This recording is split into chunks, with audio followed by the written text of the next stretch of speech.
Hi, everyone out there in Twitch TV land. It's your host, GM Jared, and we are playing the Runelord Legacy, where we are playing through Rise of the Runelords, which was a Pathfinder first edition. Actually, I believe it was Paizo's first adventure path. But the caveat is we're no longer playing in Pathfinder first edition. We are playing in Pathfinder second edition, the superior edition, in my humble opinion. I'm totally getting Michael flagged for that one. There's gonna be so much flames now. No. But You're already on my list, mate. We've had this discussion about Pathfinder 1 versus Pathfinder 2, but we're not having it now. not now. Keep going. We'll talk later. No, we are not having it now because our amazing team is currently dealing with a whole scenario in Sandspoint. But to tell you about who they're playing, what their character is kind of dealing with right now, I'm going to toss it over to the amazing Dawn. How are you doing this morning, Dawn? Folks, I'm doing well. I play Nexon, who's the gnome Stitch Witch, who, as of the end of last session, found herself face to face with a red dragon. Whee! Hey everyone, I'm Becca Godsey. I play Rain RLC, and I just want to add a little commentary actually on Nexon. Sure, maybe it's terrifying, but so far you've been the best person to battle this, and I have full belief in you. Oh. Hi, I'm Ari. I play Scarlet, the elven cleric of the group, and here is my Hero Forge mini. And right now, I think she's trying to help out Nexon, but facing the dragon. But she lost her human shield, so she should be afraid. And also, my cat may spawn during the session. He's right here in my in my robe, so don't be scared if you see this kind of chickeny cat. It's just my cat. He's okay. He's not sick. Not to be super weird, but the only regret I have is that your character isn't an alchemist, because in Pathfinder there's actually an alchemist archetype where your familiar can merge with your body and just live in you and then just pop out. I'm not sad. That sounds horrible. Amazing is what it is. Hi guys, what's up? My name is Michael. I'm the Dead Aussie Gamer, and I play Malvolo, a very, very shy, germophobic puppeteer / trap maker, and his construct companion, Kalodi. Now, for those of you who have been watching the show vividly, you would know that Malvolo is not a strong individual. He is not a fighter. He is barely motivated to make breakfast in the morning. And he is currently on the outskirts of the city of Sandpoint, attempting to single-handedly sink a small fleet of giant barges by drilling holes underneath them. I don't know what possessed Malvolo to do that. I don't know why I continue to, but he will hopefully manage to survive his whole thing. The plus side is he has sent Kalodi to fight the dragon, and the dragon breathes fire, and Kalodi is made of wood. So, I mean, swings and roundabouts, pluses and minuses. There you go. Thank you very much for that. And yes, we are dealing with dragons. But before we jump into the quick recap from last week to this week, there is actually a special guest, and that special guest joins us every week, and that is you, our lovely audience. And our audience does actually get to play through a donation of goodwill and currency. There's a way for our audience to interact with us. Now, there are a number of different ways to do that with different donations amounts. For $5, you can award a hero point to a player or a jinx point to a GM. And as you can see, I'm jinx point out. So thank you very much to everyone out there who really wants me to win. I love you all. For $10, you could grant a sin boon, and you'll see a few of them floating above my head. Woo! Sin boons are magical powers, and I activated a bunch of them last week to bring in one of the major boss characters who showed up on a raft, and to bring in a dragon. So that was pretty cool. For $20, you could give someone a natural 20. So those are those gold coins you'll see floating around. And for $50, this is the huge donation, and it's a mythic boon item. So a powerful NPC ally can show up and aid magic items can rain down from the heavens, or if you kill like a giant rat, you might get a rare spawn item. For all of our gamer friends out there who get that joke, come on, that was a good joke. But when we hit, I thank you, I appreciate it. And for when we reach $100, a powerful boss encounter happens. Yeah, so that's pretty nuts. But with that being said, I do want to give a shout out to our sponsors who allow us to keep playing every week. Hero Forge, as you saw, Ari has her little miniature, and I have my little miniature right here. They're pretty dope. Thank you very much for Hero Forge. Actually, all of our tokens and monsters that you see most of the times are made by Michael in the Hero Forge machine, because Michael is a master of the Hero Forging. And Sirenscape for all the really cool music that we have playing, and for obviously Pathfinder for creating the really cool adventure path that we get to play through. But with that being said, allow me to recap. And Fantasy Grounds as well. Oh, Fantasy Grounds. That's right. I apologize. We are playing in Fantasy Grounds Unity, which is the superior of the Fantasy Grounds. I do have a special shout out, for today's episode, and I definitely want to give this shout out because it comes from the heart. It comes from somewhere special. Ladies and gentlemen, boys and girls, I would like to give a very special shout out to none other than Ben Williams, who is in chat. For those of you who don't know who Ben Williams is the wonderful, talented, and beautiful soul that played Krut in season 1 of Rise of the Runelords. Thank you for joining us, my friend. We miss you dearly. We love you very, very much. All the love, my dude.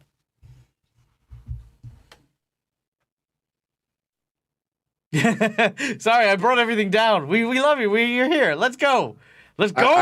I think Krut is here to watch us all die, or watch his original team die. This is a bad omen. Yeah, that's true. I miss you, Krut. That's true. Last time he was here, we lost someone. Yep. God damn it. Damn it, Jared. No, I miss you, Krut. Thanks for being here.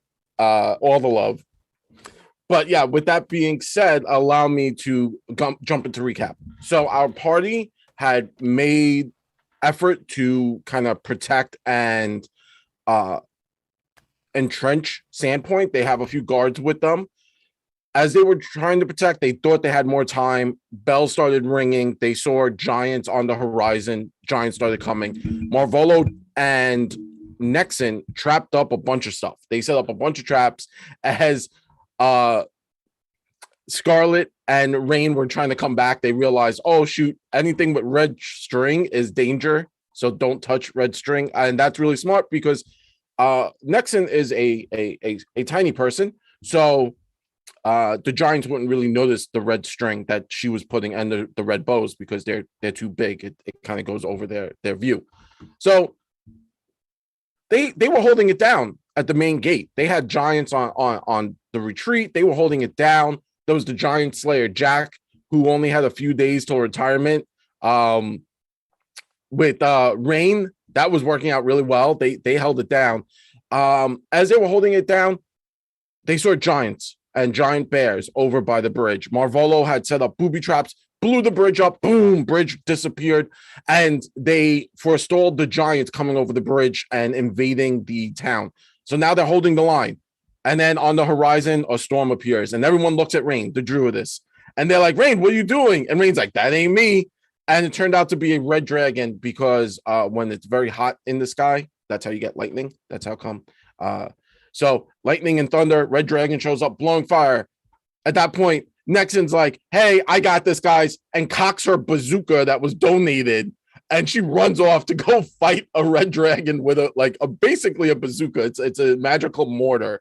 Kind of like when you set up like fireworks for the holidays, like those big fireworks. That's what she's running around with. She's fighting this dragon with a guard. The guard gets obliterated. Scarlet comes running over, turns the corner, see the guard just get boom, explode, guard bits everywhere. Scarlet's like, yeah, this is a little bit too much for me. As they're doing that, Marvolo's like, cool, I've blown the bridge up. I've held off the giants from the bridge. Rain had finally killed 3 stone giants with the guards that were on the tower. The giants go down. Rain's like, I'm gonna run over and help defend against the dragon. As that happens, where the bridges are, Marvolo hears a horn, and the horn, the doo-doo-doo, and Marvolo looks out, and there are warships. Stone giant warships are coming down the river. Marvolo hops in, swims, swims all the way out. Last thing Marvolo does is basically with a massive craft track is able to kind of pull apart some of the rafting. The bridges fall, the leader falls into it after kind of shouting out Marvolo. Marvolo is now bobbing in the water. It's like, cool, stone giants can't swim. And that's where we pick up. You forgot one more thing. Oh, I did? What did I forget? The front gates, you used your gluttony rune. That is right. I did use my gluttony rune on the front gates to yeah, it's rough. It's rough. Tell them what you did. Tell them what you did, Jared. What'd you do to us? I don't want to tell them. They'll find out in a second. Yeah. All right. There might be zombies. It's the giant zombies. We just killed them. They just killed them. So like Rain ran to help, Nexon and Scarlet with a few of the guards. And as Rain's like trucking it, right before it ends, the gluttony rune pops, and the stone giants are magic seals activate, and they're gonna start to stand up and shamble around. But yeah, I'm a jerk. But that's what the audience wanted. They gave me all these boons. I'm just doing what I'm being told. With that being said, we're gonna jump into it. Marvolo, you're bumping around in the water. The waves are rocking back and forth. You're like, oh man, I did this. I just collapsed a bunch of rafts. The larger one, the head one, went down. All of them sink like rocks in water because they basically are rock people in water. You're bobbing around. Not much is happening. As you do, you see the other rafts have now all kind of stalled up back into the river. Many of them are stopping because they just saw their leader just go down. They're like, oh, I don't know what's going to happen anymore.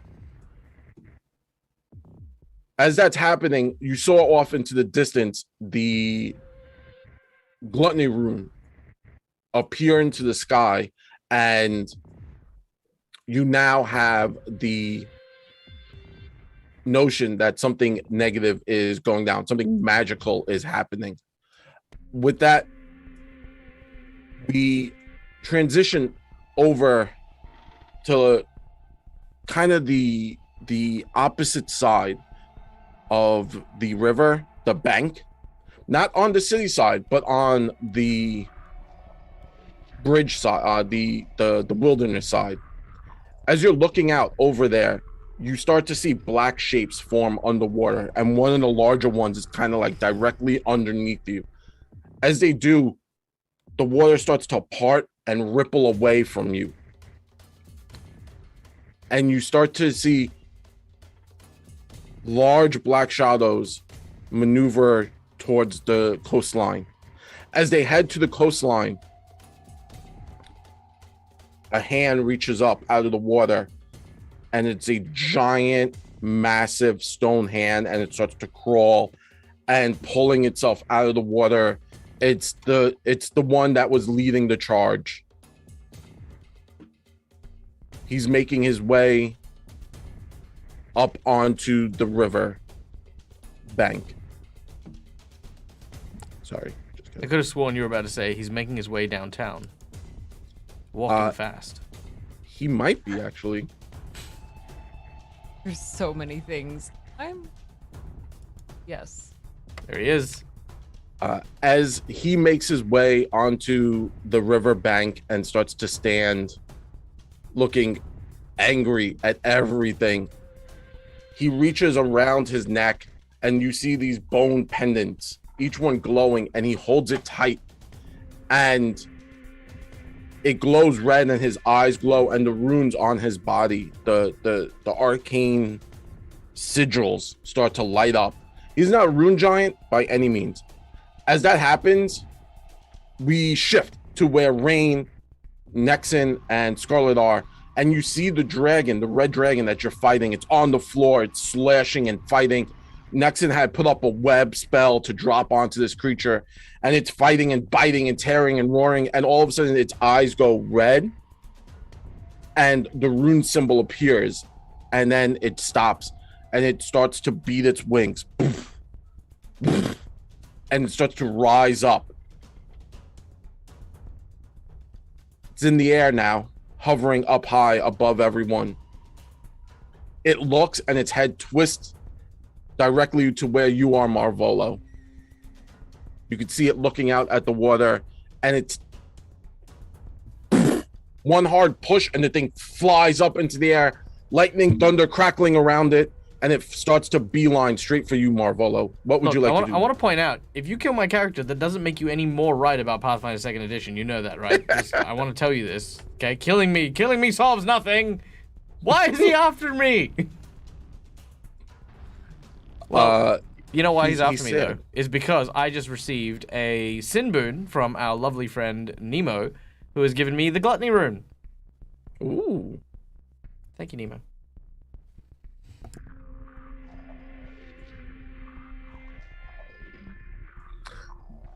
The giant beats its the hill giant, the stone giant, too many giant types. The giant that's on the shore now standing there looks out, sees you bobbing.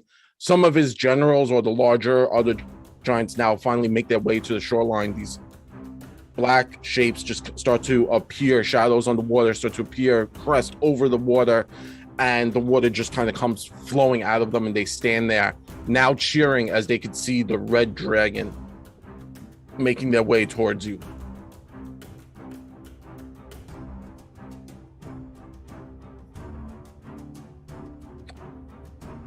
Dragon team, what would you like to do? Is that all of us? Yes, that's everyone but Marvolo. Okay. I think follow running to Marvolo. It looks like he's gonna need help. Mm-hmm. I am the team's healer. I also carve wooden birds on weekends. I shouldn't be fighting a dragon. No, I have literally just wood carving tools. You said the dragon was on the ground? I have a feeling. Yeah. The dragon took to the air and it just started flying, like it beeline directly to the water, the river line. Okay, that's okay. The dragon's on the go. Got it. Yeah, maybe we should follow and go help Marvolo. Yeah, sure. Seems like I think Nexon just like sure. I'm glad you guys took the time to have a powwow about that. Do we save Malvolo? Maybe. I'm gonna die. Nexon's mainly just like, dragon, I ain't done with you yet. Get him, Nexon. I'm excited. Nexon's totally gonna kill this dragon. I reckon so, right? Yeah. Yes. And you know what's really funny? The dragon's not done much to Nexon, in terms of things. So as far as anyone around town has seen, Nexon's just been whooping this dragon, and the dragon's run off, and she's running down the streets going, I'm not done with you! So imagine these guys, imagine a baking couple sitting in, their shop. They're, hiding out, and they're like, oh, stay quiet, Marjorie, we don't know what's happening. Then suddenly the shadow of the dragon whooshes past, and they hide behind the counter. Then this little... Get back here! And this Nexon's just chasing it. Shaking her fist at the dragon. Yeah. Amazing. The stories they will write. Yes. So, Rain, Scarlet, Nexon, you take off with the few guards that you were able to follow. As the dragon flies overhead, its tail is whipping around, smashing into the buildings. It's not really... You could tell that this isn't an intelligent action. It's just going and being destructive for destruction's sake. Like before, Nexon, when you were fighting the dragon, it seemed like it was trying to separate the town by blowing fire. Now it just seems like it's being chaotic. Can I have a what would it be? A will roll from the three of you, Scarlet, Nexon, and Rain.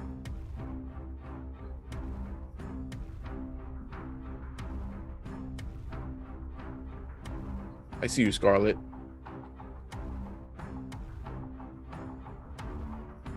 Ooh, 36. Ooh. You guys are killing it. So, Rain, as you're running, you can start to feel like the elemental magic around you, and you're confused as to what's happening. This dragon, you dragons are both myth and arcane and primal. They just kind of border the world of everything. They are that entity. With your roll, that very strong high roll, you sense that you could feel like a tether going from the dragon to something over in the water area, like it's pulling on the dragon like a beast on a leash. Okay, I'm gonna voice that out to the rest of my team while we're running. I don't think the dragon's actually in control. I think we have to find whoever its owner is. I think it's commanding it. It might even leave if it happens to sever that connection. Or at least have a mind of its own. I have a question. How do you even control a dragon? Can druids control dragon, for example? Could you control the dragon, Ray? Gosh, no, I can't even control Twilo. He won't even listen to me. I'm a little more adept with plants, unfortunately. I think and there are some druids who are much better with animals. I can do a little bit, but not like I can talk to a plant and I can talk to a squirrel, but not like I'm going to control a dragon kind of level. I'm working on it. I feel very inadequate right now as a druid. Okay.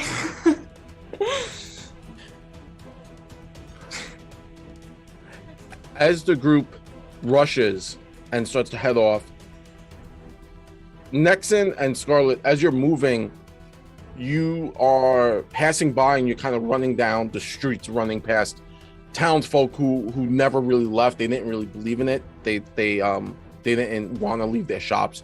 And also, as you're running, you do start to see guards who were like posted around that you guys set up in specific areas, and you're able to kind of just like, you're like, come on, we gotta go, come on, follow the dragons. And because you did so well with your will rolls, you kind of are, your will is kind of overwhelming, and they're like, yeah. And plus, like, who wouldn't back the tiny person who's now yelling at a dragon? That's the person you want on your side, and not the person you want to make an enemy of. As you kind of push through, we shift scenes back to Marvolo in the water. The giants have all made landfall. One of them actually did get to the opposite end where the town is. He's on like the rocky outcropping. You're still in the water, Marvolo. There's still Kalodi. What would you like to do? Well, this is not as effective as I thought it would be. I have actually so the way we actually built this is I've actually got no way to connect or talk to Kalodi when he's beyond the distance that I would normally be able to. So Kalodi currently, I think, would be heading towards the dragon. So Kalodi is just beelining and straight towards. Malvolo is going to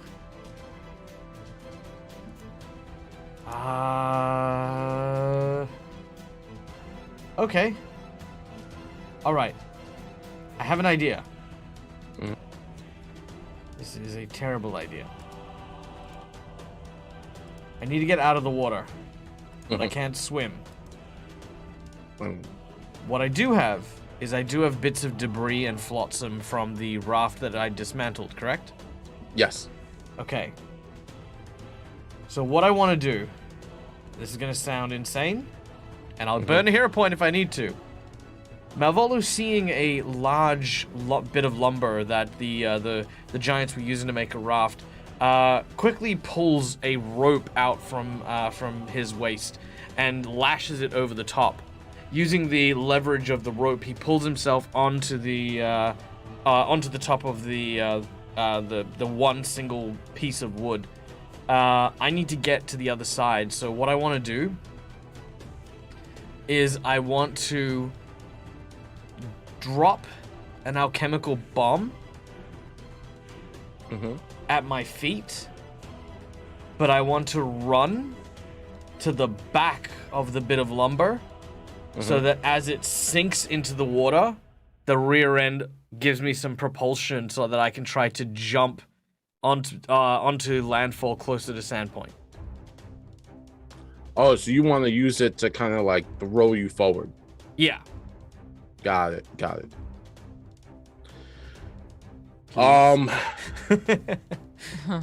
I see what you're trying to do. It's pretty cool. So why don't you roll it? Make a crafting check, and then you're gonna have to make an acrobatics check to see how you kind of like fly through the air. All right, that seems fair. Crafting check. 35. So as you kind of crafted this makeshift item, it comes together in your head exactly as you needed it to be. How many bombs? I've got 4 bombs that I could potentially use. How many would I need to get the propulsion I need? 2.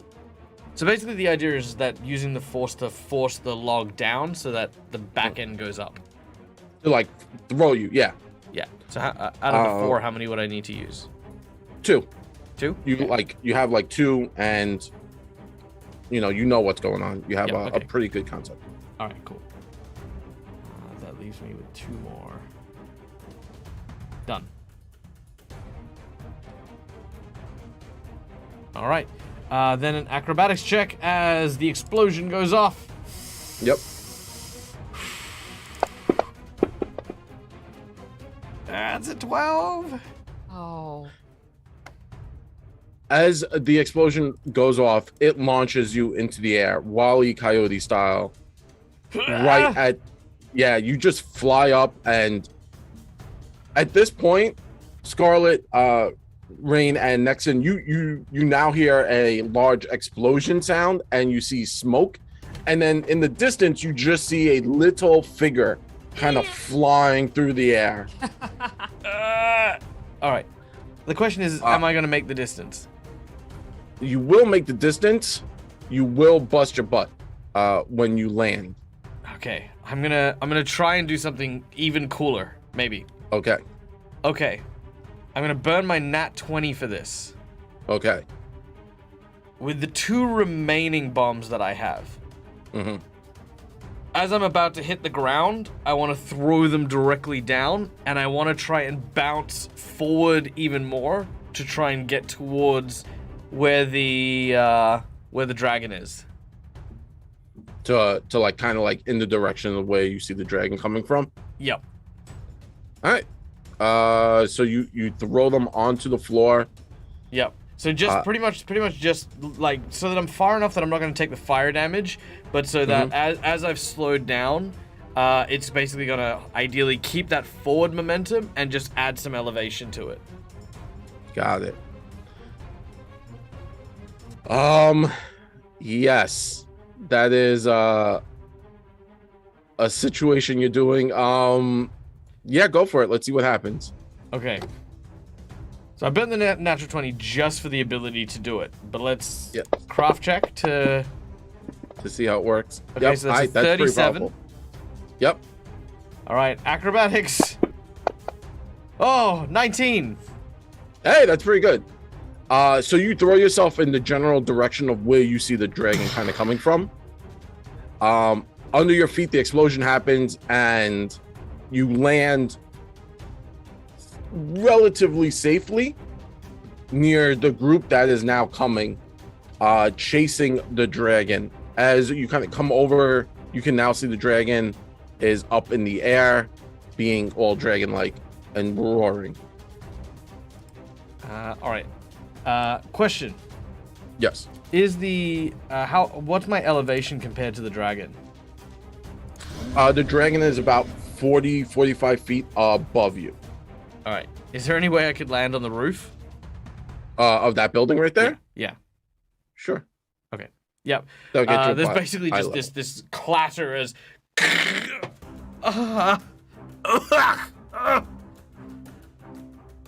I'm okay. How much damage do I take? Let me roll it out. Look, I'm not gonna lie. I just traveled 10, 20, 30, 40, 50, 60, 70, 80, 90, 100, 100, 220 foot through explosions. I'm expecting some damage. Honestly, I think this dragon's going to see like food delivery flying through the air to it. Yes. Oh, look. Priority Uber Eats. Yes. Delivered straight to me. As the explosions end, Marvolo, you take 35 points of damage as you land on the building. As you land on the building, you're just smoking and smoldering. You pull the attention of the dragon for a moment as it looks at you, but it has like a blank stare. Like it looks at you as if it's like it noticed you subconsciously, but not consciously.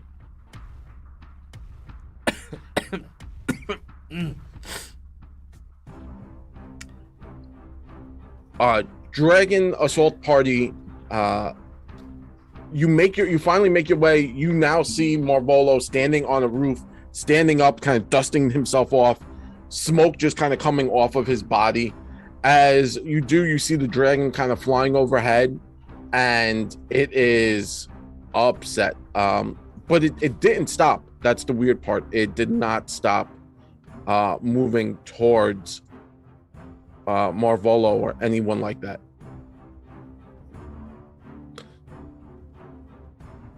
As the dragon kind of gets to about where the bridge was broken, you now see standing on the opposite end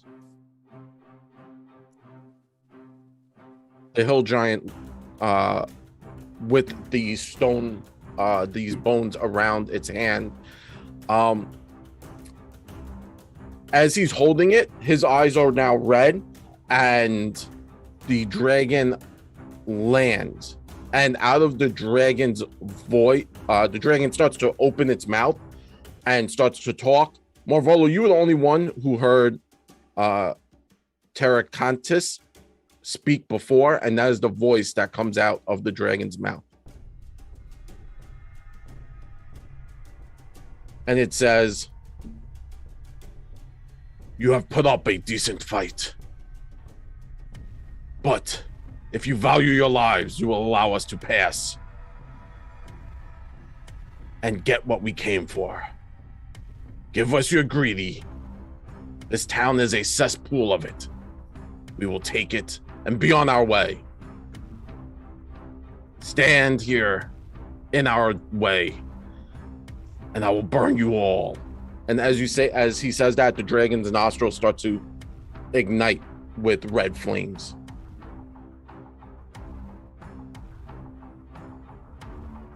How far away is the dragon from me? 20, 30.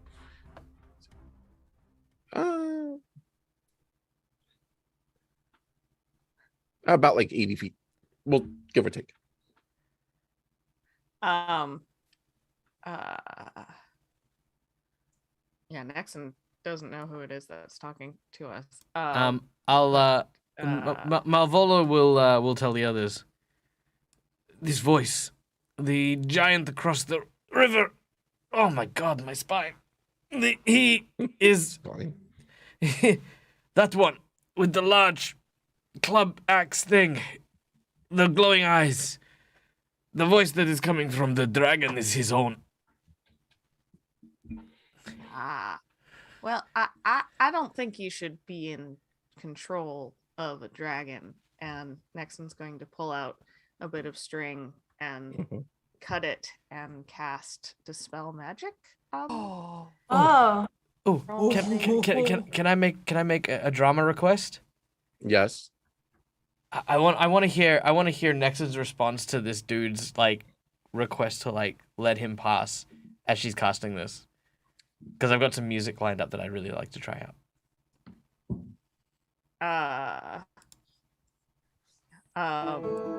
Yeah, she's her response is just this is Sandpoint is its own town, and you may not know it, but you're standing in front of the heroes of Sandpoint, so we're not going to just hand it over to you. Ooh. Malvolo sort of brims with pride as he sort of stands up. You know, even though his body's and bones aching, he kind of like has his he tightens his scarf and readjusts his mask as he sort of stands on the roof.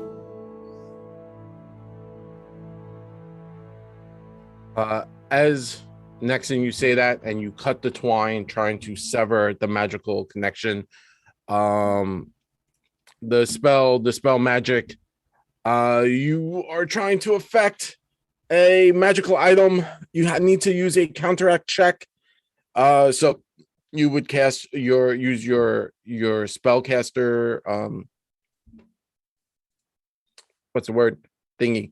The spell. That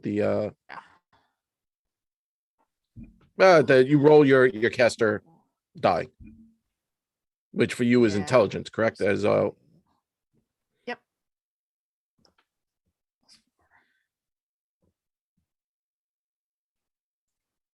19. I think I said this wrong. 1 second, because there's no way you have a 19. I know Nexon's character is definitely way more powerful than that 19. What was I trying to say? I'm sorry. The words escape me. I didn't go to bed late last The night. cast level check should be the casting stat plus 10 plus if you are trained, which by this stage you should be expert. She's so I expert, imagine that'd be I'm a plus expert. 4. Yeah, so that'd be a Yep. plus 4, which at our current level is an extra 14 on that, which is 33. Yep. So that's a 33 altogether.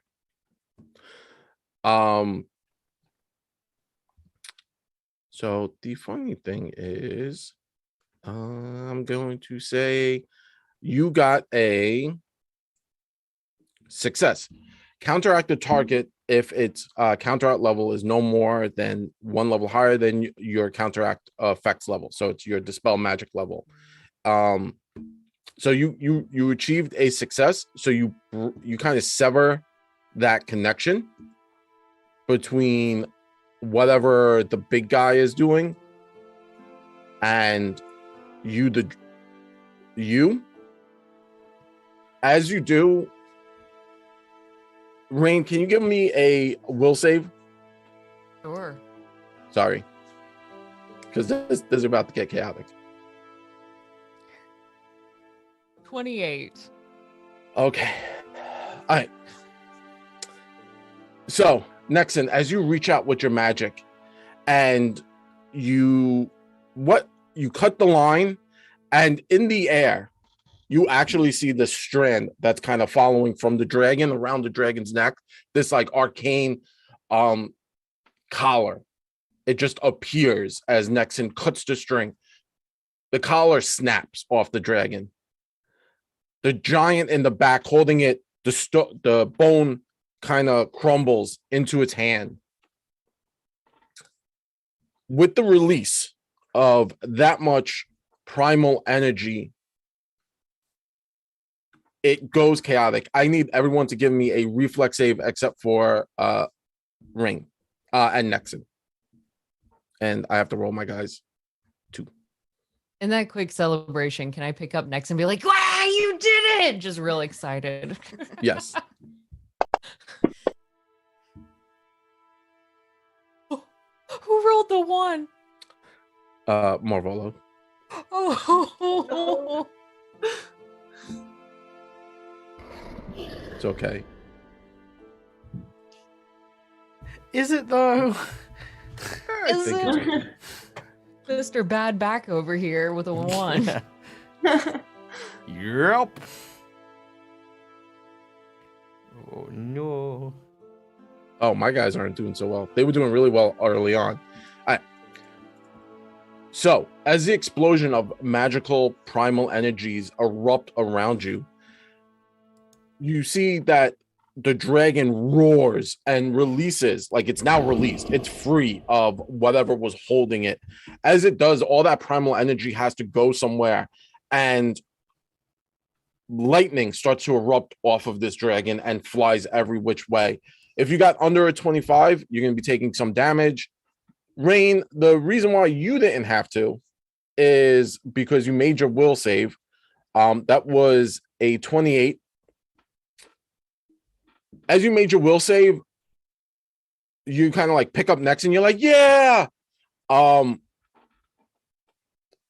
primal energies are looking for a place to kind of go through, as this creature seems to be loose, right? Like it's now loose on everything.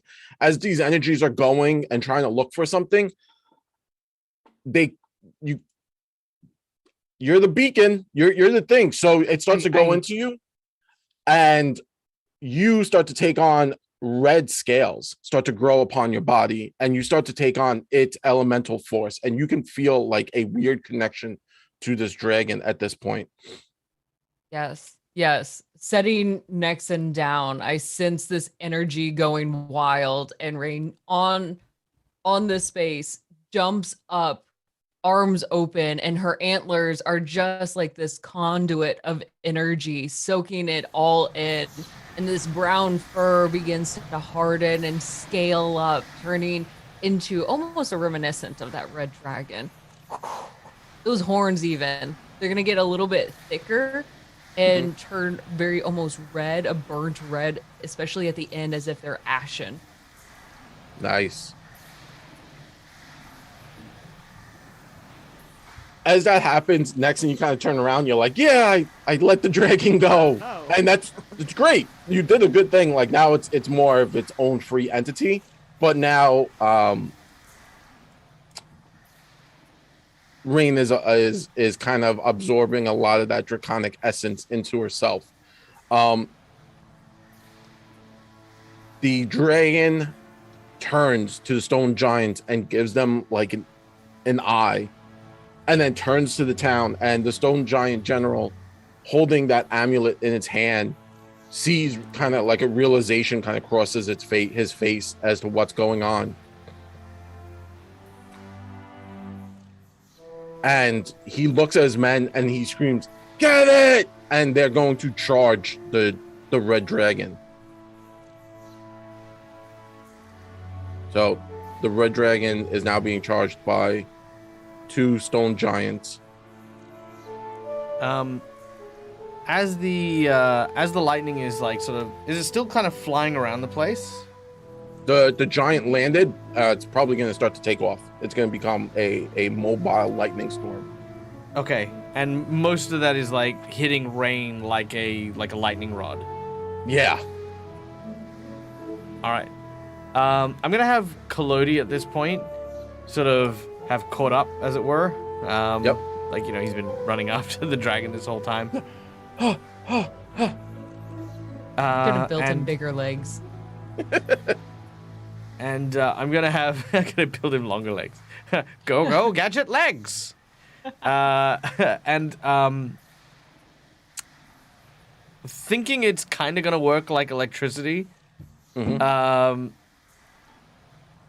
Does Rain seem like she's like not in control as this lightning's hitting her? Rain is getting beefier.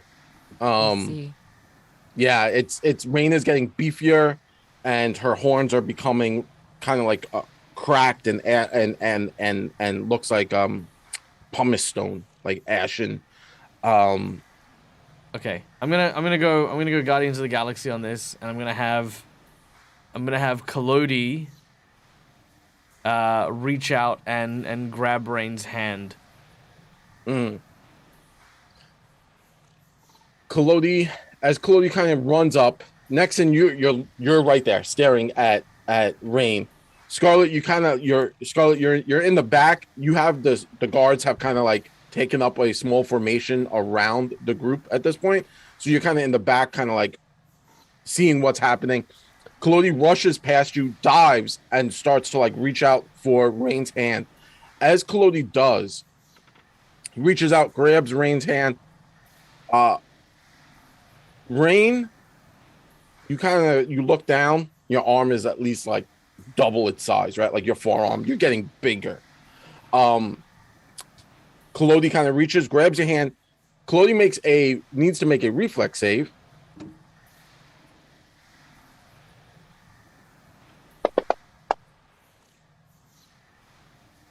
Very middle of the road, but it's fairly high.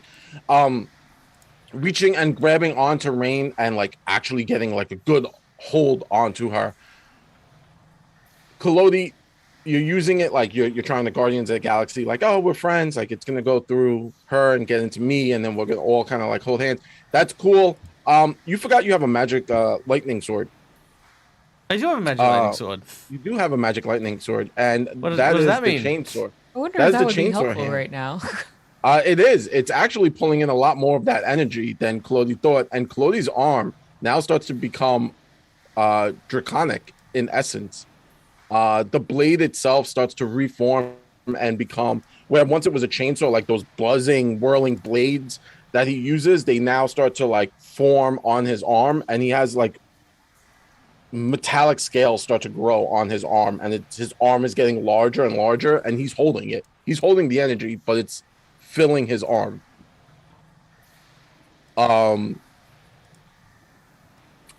Scarlet, what would you like to do? I would like to use Holy Cascades. Ah, Yes. so Scarlet, with her magic, reaches out and cascades. So who are you trying to hit with that? Like what are you looking to do? The dragon. You're trying to Holy Cascade the dragon. Got it. Yes. Because Skynet is just going to say he's provoking me with all those flames and stuff. I want to drown that down. Just trying to drown the dragon. Yes. So you reach up with your magic. My dragon failed. As you reach up with the magic, the water surrounding the dragon starts to glow and kind of erupts like a geyser underneath the dragon, hitting going right into the dragon. The dragon does take the bludgeoning damage and the good damage because it is a not good. It is on the evil alignment scale. Not a big fan of the alignment scale, but that's not for me to change, as the good magic is kind of flowing into this young dragon as it kind of erupts onto the dragon, and it singes and hisses as the water lands on this dragon, and the dragon roars in rage.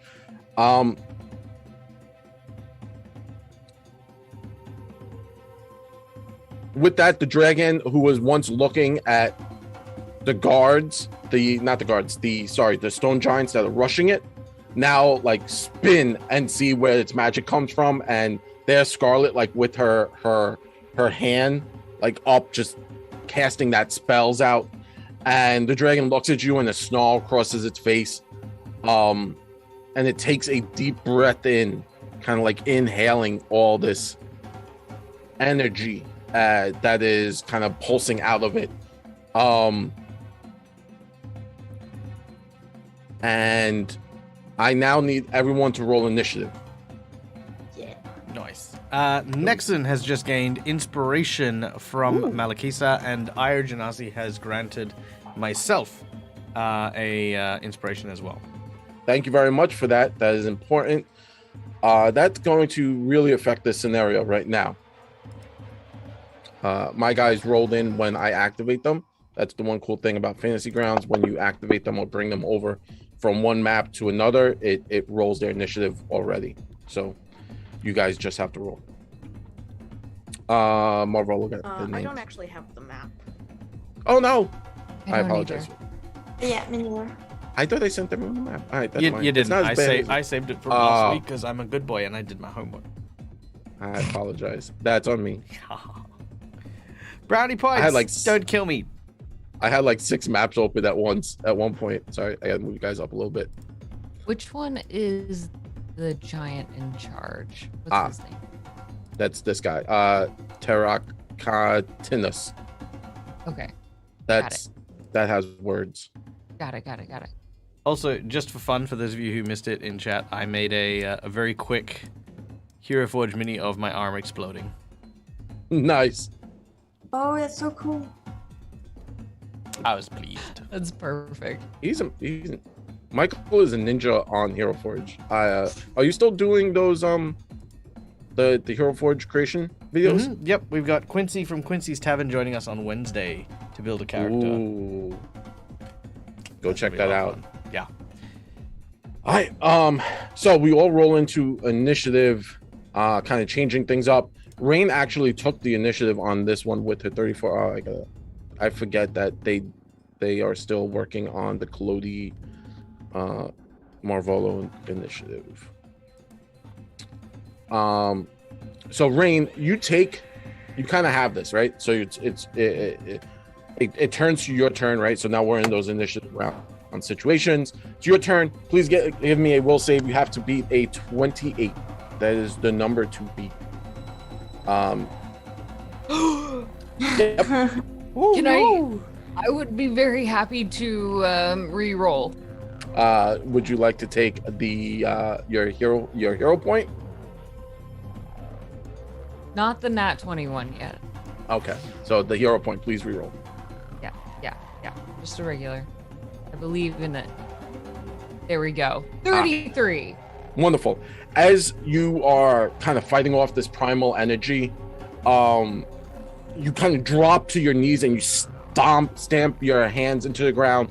Think the best way I could put this is, I don't know if anyone is a avid comic reader. I'm a huge avid comic reader. Whenever the Hulk is around gamma radiation, it soups them up. So the Hulk is very powerful physically, but also mentally not there. On all your rolls, physical rolls, you are going to be getting a +5 physical. So in the modifier, you will always add +5. So if you're punching, slashing, kicking, suplexing dragons, that's +5. Athletics checks +5. Intelligent rolls, diplomacy rolls will be getting a -5 as you are taking on draconic essence. Whoa. All right. Sweet. So it is your go. Just wanted to give you a heads up. So if you like hurl a boulder, you're going to be adding +5 to the roll and to the damage on top of your normal stuff. You actually read my mind. I would absolutely like to find a boulder because it's so far away right now. And I want to aim for that giant that had tethered. That angers me that it held it in captivity. Yes. Kind of like taking on that essence and allowing it to flow through you. You reach into the ground, your hands have become clawed, larger and clawed, and you kind of pull up a chunk of earth. And with this energy, you hurl it over your head. It goes flying across the ravine at the giant king or the giant general. He's in the back. His giants are rushing the dragon. Just roll the 2 hit on him, which you can use your we didn't give you like a range thing. I believe it would be with the plus. You could just use the sickle where it says the sickle to hit. You can just roll that. Wait. Let me roll it on him. Sorry, I just dropped that. Oh my gosh. Darn it. Just never mind. Do it. Okay. I just want everyone to know this because I'm mad. I dropped it over at the side because I didn't have the map up that I could drop it on him. Yeah. And that one was a wasted nat 20, and then I re-roll it and it's a 3 here, but we'll stick with the 3. Was that with did you add the +5? No, I haven't had the +5, so that's a 24. That's a 24. It breaks my heart. As the boulder kind of comes flying across and it slams into his chest, roll a d10 plus your strength, so that's plus 9 all together. D10 plus 9. 7. 16 then total. It hits him like in the side of the head. He was not ready for that. As it hits into him, he kind of like, now he wasn't focused, right? Like he was focused on the dragon. Yeah. Kind of like everything's going crazy because kind of Nexon like severed his connection. So he was like, I have to reestablish dominance over this creature. The boulder slams into his head. You have 2 more actions because you kind of just ripped up the earth and hurled it. I want him to know it's me. I hope that he looks across that bridge and he sees this hulking Rain, claws touching the ground, her shoulders just hunched over, and as she snorts out of that moose-like mouth, just smoke comes out of her nostrils. Yes. I will go ahead and throw one more, and then my last action will be to run into that space.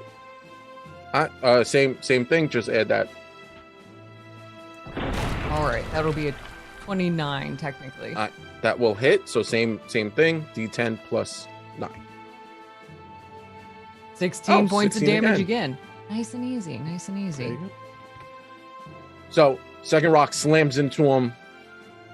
Now he sees it's you, and he nods. He looks you dead in the face and just nods, like he's like, "Yep, you're the one." Mm-hmm. And then you're just gonna kind of move up towards the destroyed bridge. Yes, I will take my full movement. Yeah, that 20 feet. Kind of like run up onto the bridge. The bits that are still standing, that Marvolo didn't nuke. Yeah. Cool. Next up is...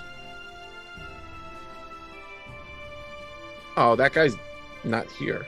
What? Excuse you, sir. Guard Bill. Bill. I saw Bill. Bill was over by the barracks. Yeah. He didn't follow Rain and Nexon He did and all not that. follow, so we're gonna delete him off the map. Get out of here. Young dragon. There we go. My dragon.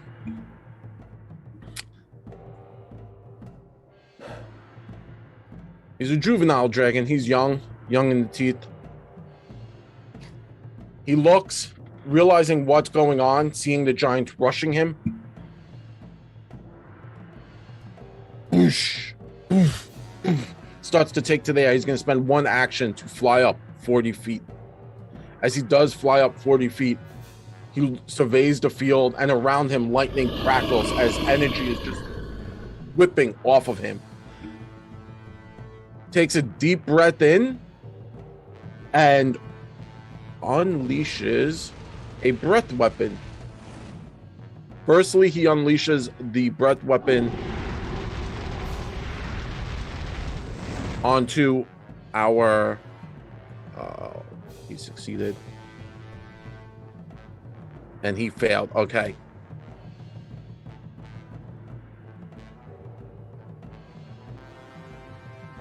There you go. And then...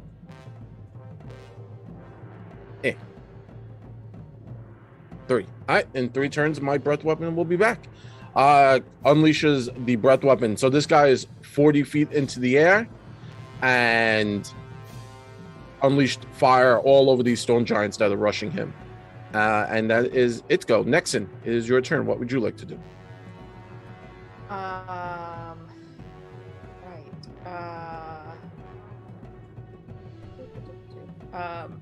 Nexon's gonna pull out one of her little trinkets and untying the knot. This like wispy shadow kind of dissipates from the thread and shoots over towards where Stone Gia, the kind of cluster of 3. Yeah. And I'm going to cast Shadow Blast. Ooh.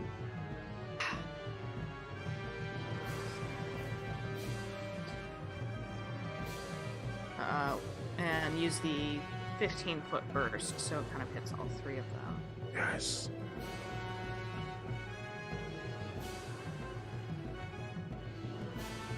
No, Stongia.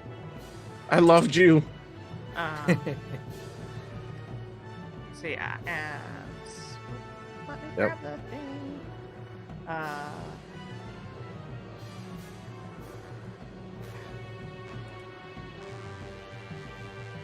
Whoa. So 34. And then And then she keeps not grabbing the dice.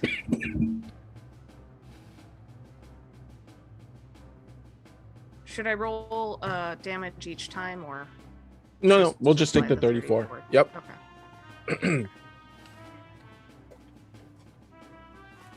Okay. Yeah, half damage. Cool. And then I'm just gonna kind of look up at the dragon and yell up to it. Just remember who it is that freed you, and hope. You're like, yes. Awesome. So as you do that, you reach into the shadow realm, and just black, cold energy erupts in that area. The giants scream in like terror. They're like, "What is happening? We did not expect such a thing." Guard Bub. Guard Bub, I love you. You're going to do your best. Guard Bub is going to move all 3 actions to kind of get next to. He's going to spend all 3 as he rushes forward. He kind of gets close to Rain, sees what's happening to Rain, and comes to a dead stop and like backs up, and takes a defensive position next to Nexon. He's like, all right, the little one who's yelling at dragons is definitely safer than the big moose dragon lady. So Don't get paid enough for this. yeah, that's literally what he said in his head. He was like, no. And then he's gonna take out his bow, and he's just gonna kind of have it ready, kind of like looking at Nexon for like where do I shoot, what do I shoot, and that's gonna be it's his go. So my giant is going to grab a rock and is going to try and down. So 1 action grab rock, 1 action ranged attack rock, go. It misses.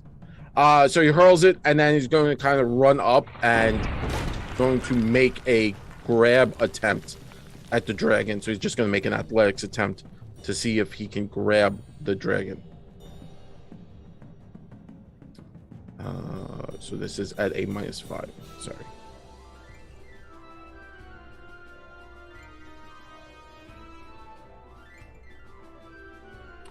That is not enough to grab at the dragon. Kind of jumps and is kind of like trying to grab the dragon's tail, get a hand on it to like yank it back down to the ground. Guard Stilts. Guard Stilts is not part of this fight. Why Guard Stilts here? Oh no, he is. He's next to Clody with the dragon arm now. Guard Stilts is gonna back up and take out his bow and just be like, there's a lot happening. But now it's the Clody Marvolo show. What would you guys like to do? Okay. I would like to burn the use of my gluttony rune. Mm-hmm. All right, so hear me out. What I would like to do, I feel like I've done that too many times this game already. I would like to have Malvolo looking at the 7-pointed star rune on the back of his hand and realizing that the gluttony rune has begun to glow as well.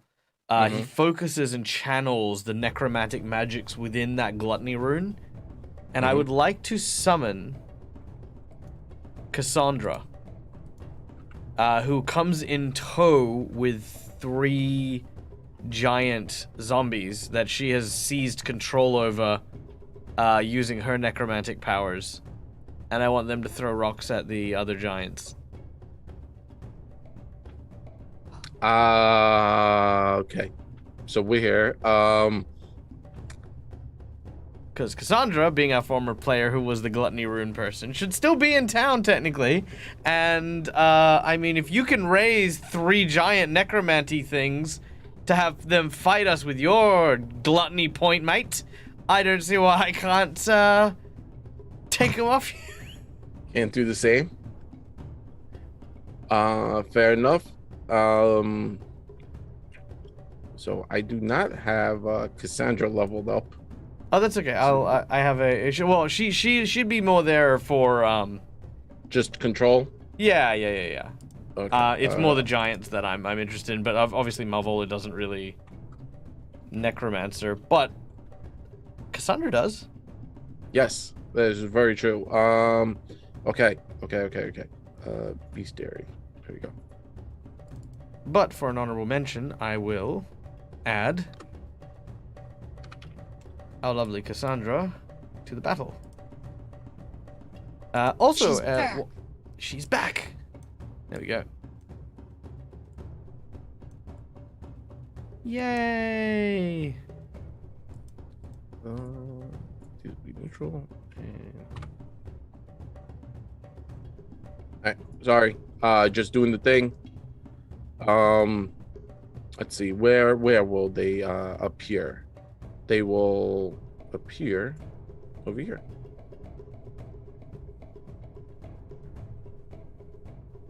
Kind of coming to the aid.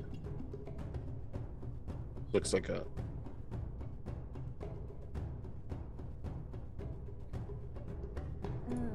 okay. Sorry. That just disappeared. That's all right. While we are setting up, ladies and gentlemen, I'd like to take a moment to do a couple things. Firstly is I'd like to welcome into chat none other than Quincy's Tavern. We were talking about you earlier today. Welcome in. I was just saying I'm looking forward to our Hero Forge game stream next week, where we get to do the cool stuff like make Hero Forge minis, such as the necromantic Cassandra you can see on screen right now, which was another former player here at the Rise of the Runelords game, where Cassandra was the sin of gluttony and necromancy, and her curse started to erode her body, and she has started decaying, as it were. She's staying in town, more or less, just to kind of keep most of her bits and pieces together, and helps out at the local tavern. So she has come barging into the scene with 4 zombified giants, which I'm super keen for. Yep. And it was played by our wonderful friend Carla, who is otherwise known as the Social Bard. We love Carla very, very much and miss her dearly. Love you, Carla. So there we go. They appeared on the ridge. I got them into the combat tracker, and yeah, they appeared, kind of being summoned into reality by our old necromancer friend. All right. Yeah, my guards Malvola go. will just wave like a goofball at Cass. A mixture of joy and desperation just plastered over his face. He's like, thank you, Cass. So let's see. Guards are not hostile. Guards are God, Dilk. Dilk. Yeah.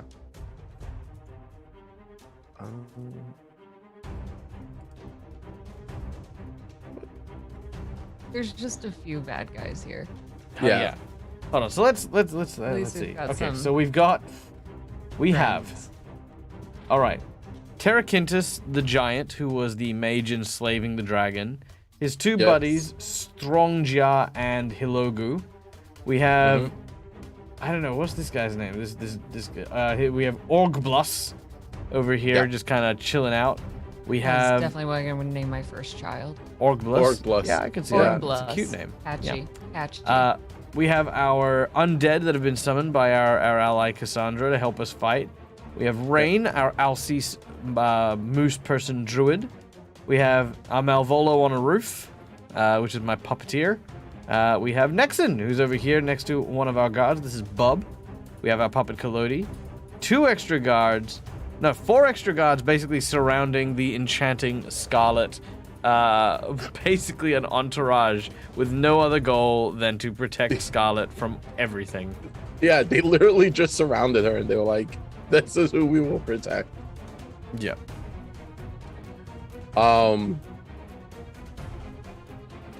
She demand fame, she demand respect, but most of all, she demand protect. Yes. So my guard Dilk, he is going to move up. Seeing the undead, he kind of rushes to the side of Nexon, pulls out his sword. He doesn't know that they're good. He now sees just more undead giants showing up. And is like, what? And he looks at Nexon, right? Nexon having the reputation of being a hero's of Sandpoint, and is like, what? What? I think we're outnumbered. We have to pull back. She's with us, and I point up at Cassandra and say, focus on the ones on the bridge. Oh, okay. And then turns and now sees, like, Dilk was behind kind of like a house, and then just saw giants like appearing there. So you could see the water giants, and the dragon you could clearly see. Now sees undead giants. Nexon's like, no, they're cool with us. Dilk turns, looks, and starts to like take a step forward, and then just raises their shield and takes a guarded position because there is rain just on this bridge, fire coming off of her. Having become a bit draconic herself, he's making a life decision of, I'm going to stand next to Nexon and not the explosive rain. What's wrong with the explosive rain? No one ever wants to hang out with me. They're terrified. Fair You have enough. to understand, like, rain's like normally 7 foot tall, and at this point you're like towering at about 8 feet, so you're like half a giant tall. You know. You put on about another 100 to 200 pounds of muscle, and you're erupting like flame. So it's pretty badass. We now come to Scarlet. Scarlet, you see the chaos, right? Undead zombies started coming down the hill. Marvolo is like kind of waving and is like, oh, Cassandra, you're here, yeah. And so you realize those aren't enemies. That's not an enemy faction. What would you like to do, Scarlet? So I'm just wondering who is that new person? And yeah. But like pull myself together and think that's not the right time. And how far am I from Hilgolu? You're like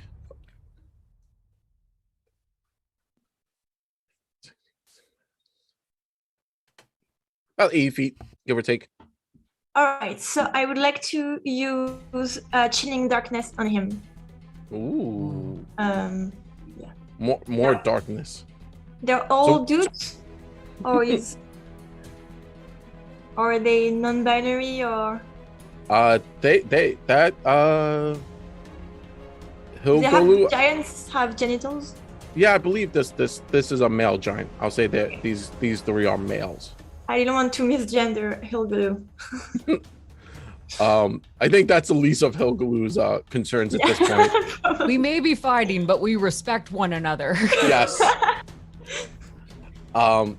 As darkness erupts out of your hands and goes straight for them, Hilgolu is at this point, the spell misses. It kind of like it reaches out and crosses the water in that very anime like black lightning kind of like zigzagging across the water, and it kind of erupts out of the water, like it comes up over and is like going to reach and grasp this darkness, and Hilgolu like dives for the dirt as it misses, but it was a basic save, so it does do a bit of damage. Oh, cool. Yes, 15 points nice. of damage. Okay. I still have one more move. Yes. Is that move enough for me to use command? Well, who are you trying to command? Can I command the dragon to burn them? To burn the giant? To burninate the giants. Like, just go attack. I don't know. I'm just. I'm going to say, Do you know what'd be really funny? Is if that's what Scarlet did, and the dragon did it anyway, regardless of any spell or ability.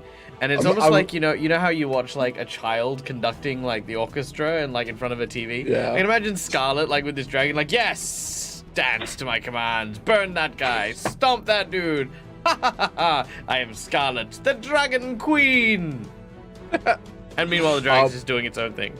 Like, Yeah, the no dragon's magic like, at Yeah, all. and like burning was some gonna other do it anyway. houses, and I'm just like, yeah, that wasn't intentional. The houses were totally what I had planned to. yeah. That dragon was anything like me. Like, well, now that you told me to, I don't wanna. Not doing it. I was Oh, already gonna, but now that you told me, I don't want to do it. yeah. I'm not gonna listen to you. It's a juvenile. It's a teenager. It's angsty. It's gonna be like, Yeah. no. That's true. Oh, You tell me to go to my room next. thanks, mom. So because you see what's happening around the dragon, you realize that like maybe trying to link your mind isn't the best option, because you're looking at what's happening to Rain, and you're like, huh, not my best choice. Maybe like, you know, it wouldn't be the best option for you. All right, then in that case, can I just throw out from one of my sleeves a little bee that's gonna bee sting the guy, since I'm like upset he dodged my chilling darkness? Oh yes. Oh, you're like, nah, I'm done. Yeah. That's fine. Yeah. So let me just get that spell. Little bee flies out, and you're like, not done with you. The single action, nice. Eh. Oh, it failed. Nice.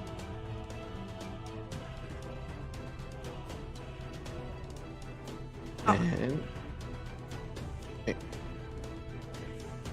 you also give him persistent mental damage as that little bee kind of comes out and it stings him right in the ear. Okay, and I'm just like, tick tock. Next up is Guard Jack. Jack has been following the group since jump. Guard Jack is going to actually. Jack is the one that was chilling with Rain. Rain and Jack have become friends at this point. Yes. Jack is going to run up and kind of stand next to you, Rain, and take a defensive position, using his shield. And he's going to look at you, seeing that like you're full of rage, and we'll take an aid action. We'll see what happens if he has to use this aid action, but that will be Guard Jack's turn. Jack is the most badass one here, didn't care. This giant that's on the rocky outgrowth, the giant there, Orgblus, kind of finally spends one action to get all the way up. They were on kind of like the cliffside, climbs up, gets to the top. At this point, does not see the undead giants above him. It's a different plateau. Doesn't realize what's there. Reaches down, pulls out a javelin, hurls it at Rain. Oh, I'm going to use my Jinx point to roll again.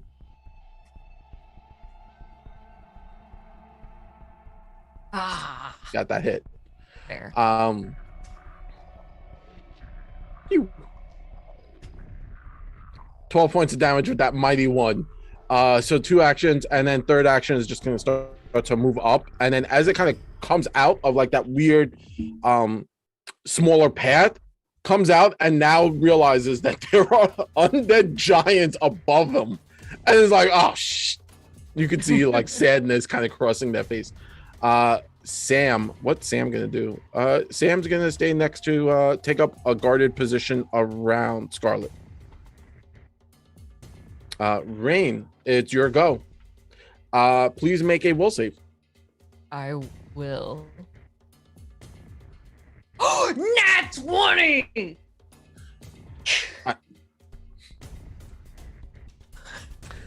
Uh, 39 with if that that- helps too. no. With that, you get to roll a d4. Yes. Yes. Can I just describe how she's absorbing this power? Yes.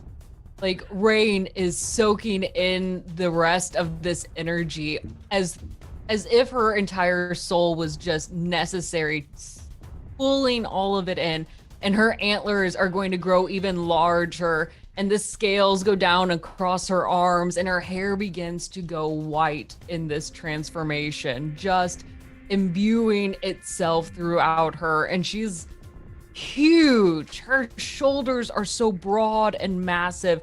Her claws dragging across the ground now. She's just ripped from head to toe.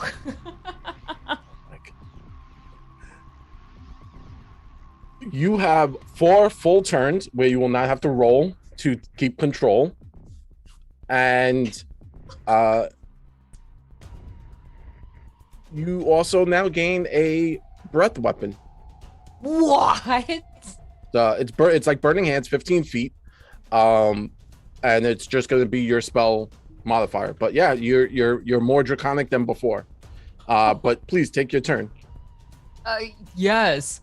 Feeling the rest of this energy enter into my soul and just taking all of it in, she runs down this bridge, and I want to release that breath weapon.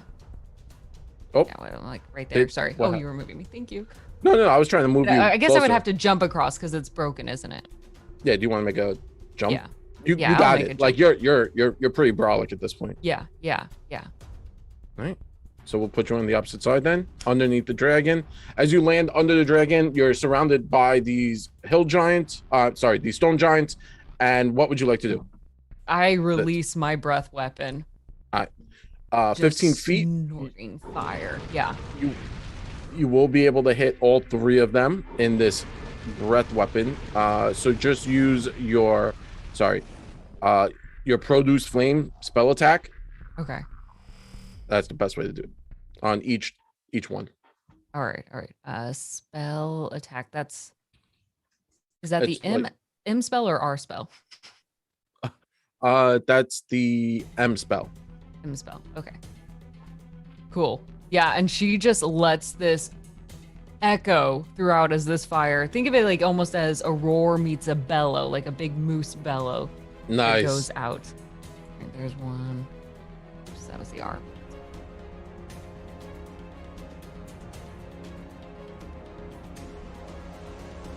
Okay.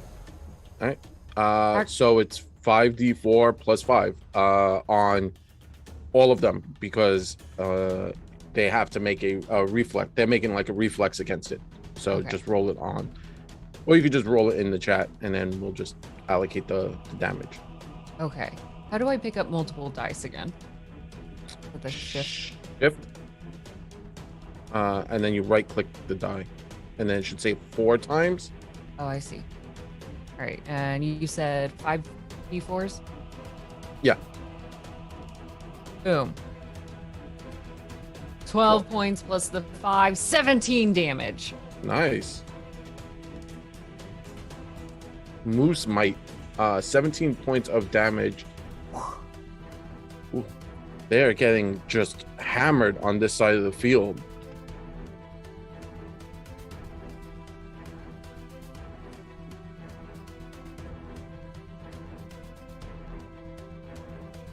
All right.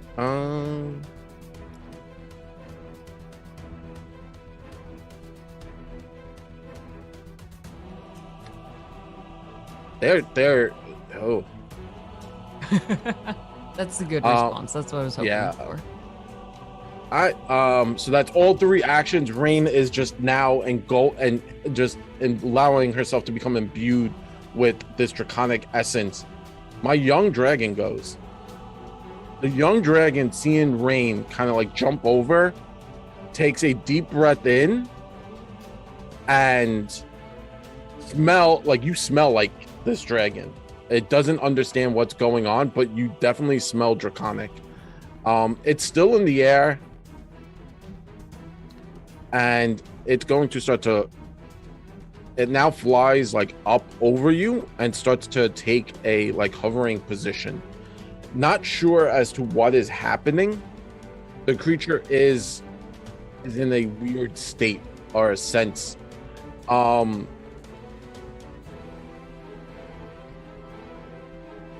me roll.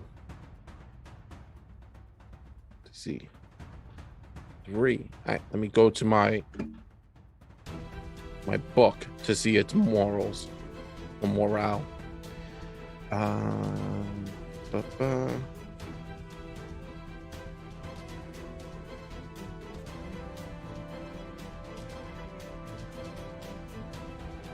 Right. Dragon is going to choose to now kind of fly overhead and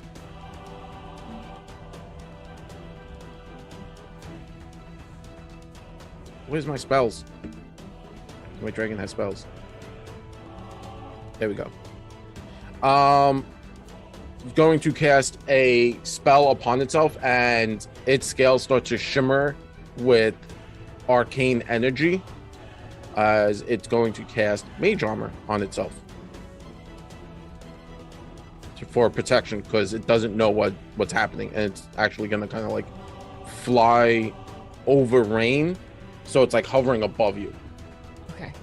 Nexon, what would you like to do?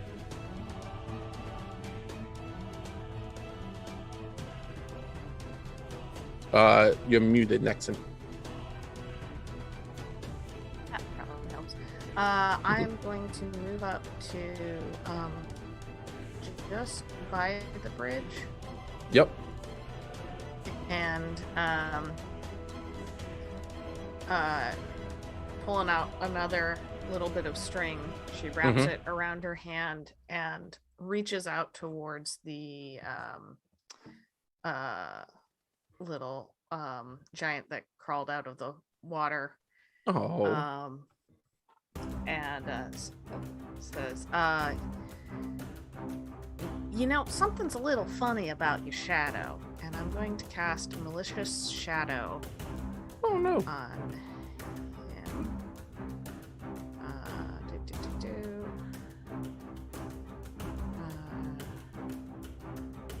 So suddenly, his shadow kind of reshapes itself into this coil of like rope. Mm-hmm.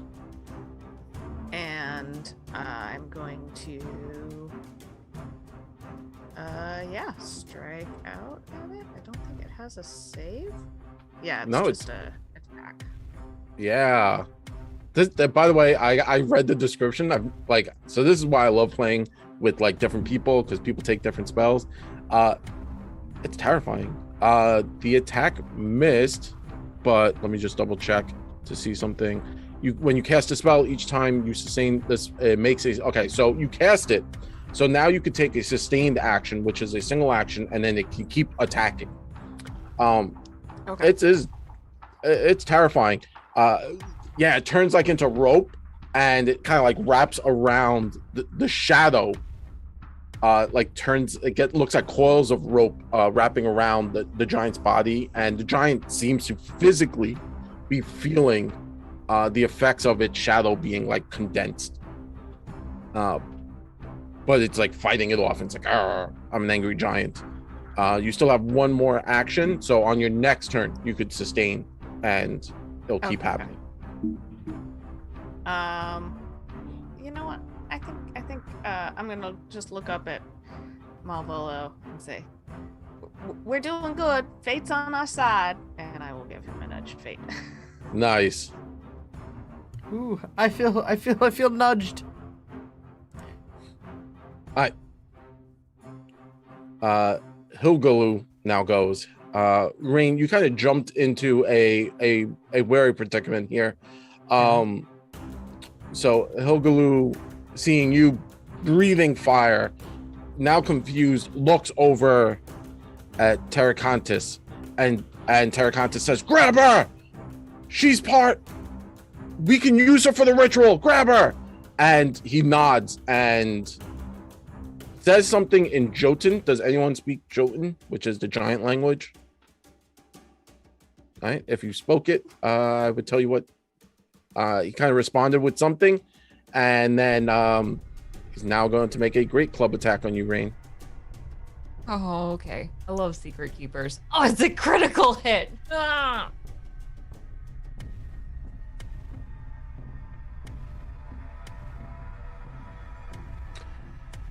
As the attack happens, Guard Jack uses his reaction and is going to come running up following Rain. Guard Jack's going to make his reaction. His reaction was literally to defend Rain. That was his reaction. He was going to just he was like, I want to stay by her side. So he's going to make a athletics jump. My brother in arms. All right. Guard Jack jumps over the ravine, seeing what Rain's doing. Remember, this is all happening very quickly, all in 6 seconds. Guard Jack comes up and takes the critical hit for you. Takes it to the chest. But it does deal more than Guard Jack's double his life. Wait. We have just been given 4 wheels. 1 for each player, which means that we can petition the GM for basically anything. Like it's kind of like an advanced hero point here. And we have 4 of them that have been granted. Please, can we give Jack one of these hero points that he's imbued with courage, and his god that he worships sees this selfless act that he is making to sacrifice himself for his comrades to protect the city that he loves, that he has the power to make this jump across, to leap and save the dragon moose is everything. Can we please? So as Guard Jack eats it in the chest, like he dived right at, like pushed you out the way. This giant club comes down, smashes into Guard Jack. Guard Jack hits the floor, and there is a you remember when you were little and you used to step on ketchup packets, or maybe that's like an American thing, but like we used to step on ketchup packets and it would just ketchup everywhere underneath this hammer, and the giant lifts up the hammer, and Guard Jack shallow breaths, and he holds up his hand shakily and looks you dead in the eyes, Rain, and he says to you, you did a good job. Only 2 more days till retirement. And he starts to stand up. He's at 1 life. I'll give him that. He's at 1 life. And he is rough. But Guard Jack is not dead. He stands up, having eaten this. His armor is shattered, bloodied and beaten. And he stands up next to your side. And we got Guard Jack at 1 solid life. Yes.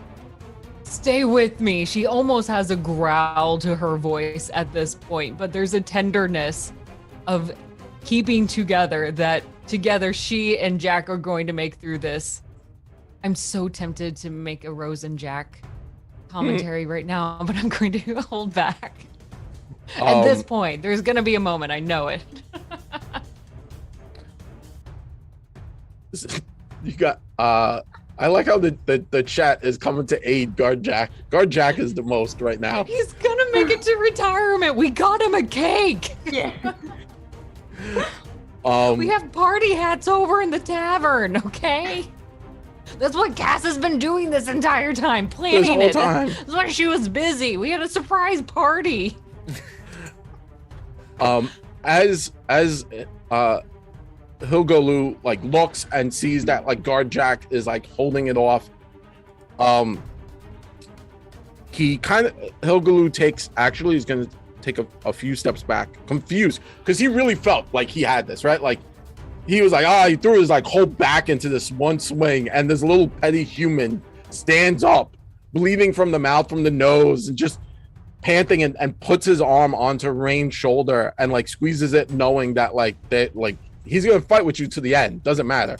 And taking a step back, the two giants kind of like now take a defensive position. So I'm not going to be that guy. I'm gonna be fair as fair should be. I may have also glossed over the fact that with 4 wheels also came the boss battle. Yep. As the boss battle activates, the giant does take a step back. Terraconis, seeing his men like now in like this weird position, they're the giants over in the side. Terraconis reaches down and picks up his war horn and does the doo doo doo, and boom, thank you. As he does that, thank you very much, Michael. That was pretty epic. I was gonna say, I hit a hotkey and I don't know which one I hit.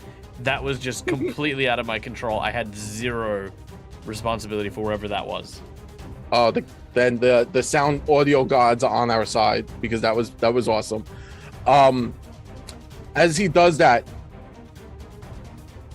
coming from behind, like where the where you guys were defending the first time, you now hear screams and yells as the zombies, those giant zombies, had rose, and Cassandra seems to have fallen over, and the skeletal giants have gone rogue. No. Do we need to save Cassandra now? Now we're No. flanked. She is using she's trying to keep it together, and not all of them have gone rogue, but you're not sure which ones are the good ones and which ones are the bad. They seem to be shaking and moving in a very weird manner, as if energies are fighting against them. And we are going to take our 15-minute break right now, as the giants are trying to rally at this point. He blew his horn, and we'll see what happens with that. But yeah, thank you very much to the amazing audience. You guys are changing it up in dramatic ways, and I really love this. I love how like Guard Jack was saved. We now have an epic boss meter. Now there's undead giants behind us. We have Nexon destroying arcane energies, which, by the way, the book doesn't call for. It's just like he has a control over the dragon, and it's being used with like a dragon tether. And you guys are like, nah, we're gonna go off the rails, and I love it.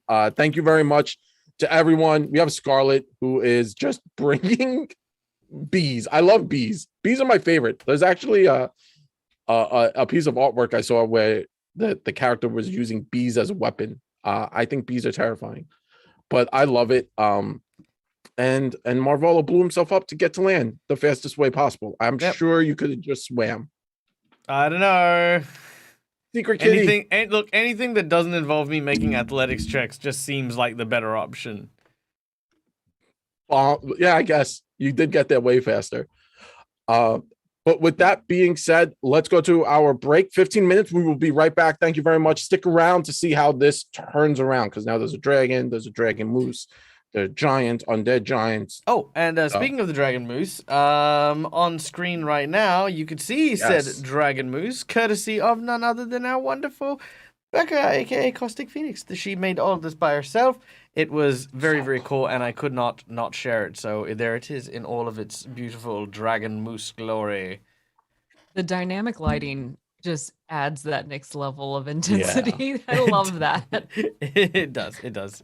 All right. We'll be back shortly. Stick around, and we'll see you guys soon.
Hi, and welcome back to Rise of the Runelords. And yeah, if you're just joining us, maybe you jumped in via, woke up and you're like, hey man, Dag's playing. I'm super excited to see what they're doing. So we're playing Rise of the Runelords, but in Pathfinder 2nd edition. Now you're gonna see on screen a bunch of really cool miniatures. That's Cassandra after her more necrotic form has activated. And that's also now our LCs, which was Rain, but now more draconic because she has started to absorb the draconic energies of the giant baby dragon that's flying around. Oh, that's right. The town that they're in is being assaulted by giants and a baby dragon. Nexon has severed the connection between the baby dragon and its handler, which now it seems that the new handler might be Rain, but who knows? Also, there's a few undead giants that just went rogue, so that's a thing. But yeah, where were we? Oh, that's right. The boss meter just filled. Undead giants. Terrakan Keithis pulled out his horn and blared it, which seemingly turned some of those undead giants into now bad guy undead giants, which is kind of interesting. So that is where we're at. We pick up with Hilgulu, who is still taking the mental damage that Nexon launched upon them. And they failed, so they took the mental damage, and it's guard Bub's turn. Bub, where are you, Bub? Oh, that's right. You're all the way. Where'd you go, Bub? I knew you. He was scared. He ran away. We're not going to talk about guard Bub. Oh, Bub, I see you. Next to Marvolo, Bub is going to move up and kind of stick close to Nexon, and use their aid action. They're gonna hold their action. Kalodi Marvolo, what would you like to do? All right. Kalodi's gonna chill out, and for the first time, I think since we started playing, Marvolo is gonna take 3 turns or 3 actions. Oh my goodness! I know, it's crazy. All right. So first of all, Marvolo is going to jump off the roof. Mm-hmm. My ankle. Okay. That's okay. I'm fine. I'm coming. I'm going to move once, and I'm going to move twice. Oh, that's a big dragon. Oh, it's very hot here. Okay. Nice dragon. Good dragon. Battle medicine. And I'm going to try and heal Jack. And I'm also going to try and heal the dragon. Okay. Good let's dragon. see. Hush, little dragon, don't say a word. Just don't freaking bite me in the face. Alright, here we go. Medicine check. I'm gonna try for the critical thing that I can do. Okay.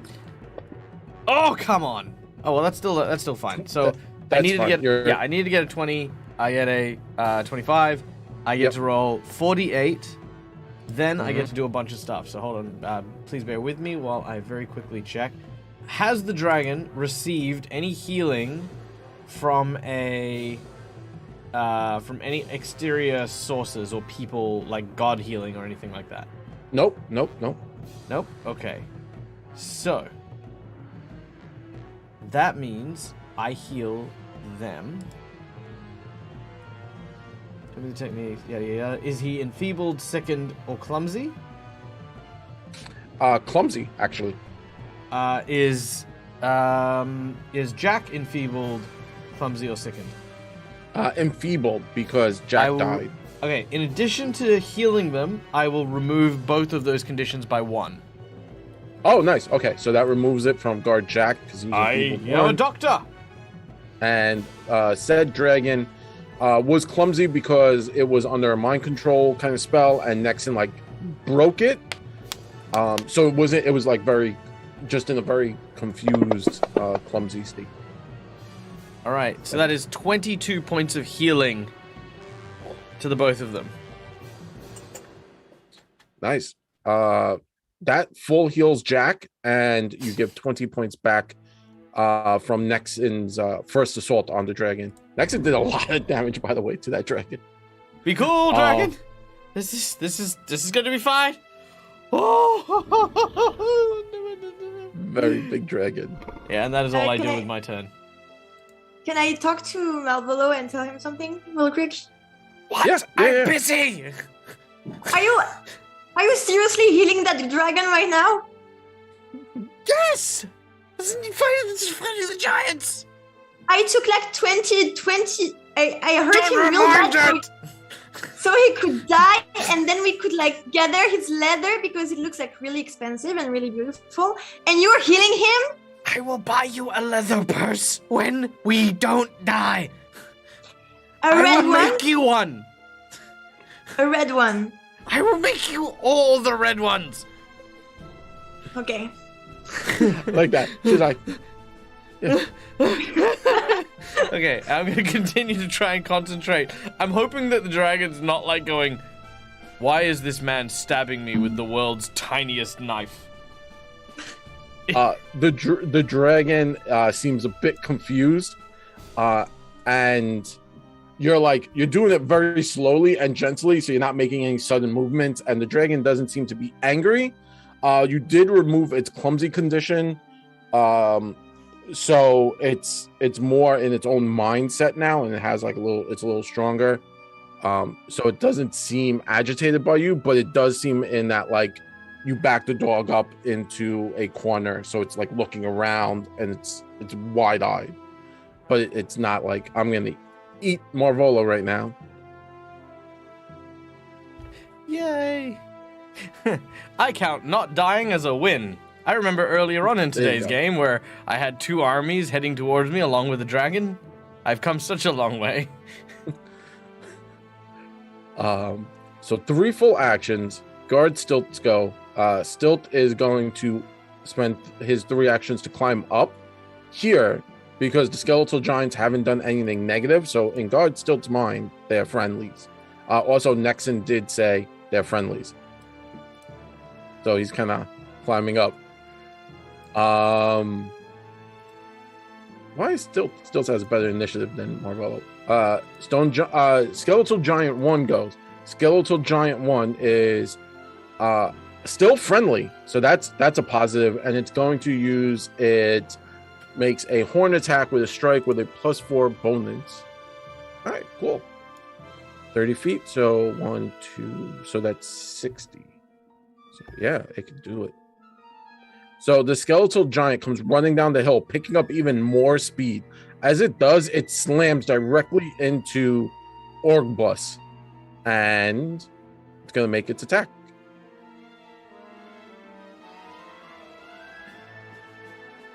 With its horns, because they have horns. I missed. Come on, man. And then it's going to try one more time. So it's, 1 horn, 2 horns. That's a critical failure. I'm gonna let that one slide because I am the GM, and I chose not to use my jinx point to help out the party. Next up is Skeletal Giant 2. Skeletal Giant 2 is one of the negative giants. Kind of seeing what's going on. It roars in rage, and Nexon, Scarlet, and Kalodi, please make perception checks.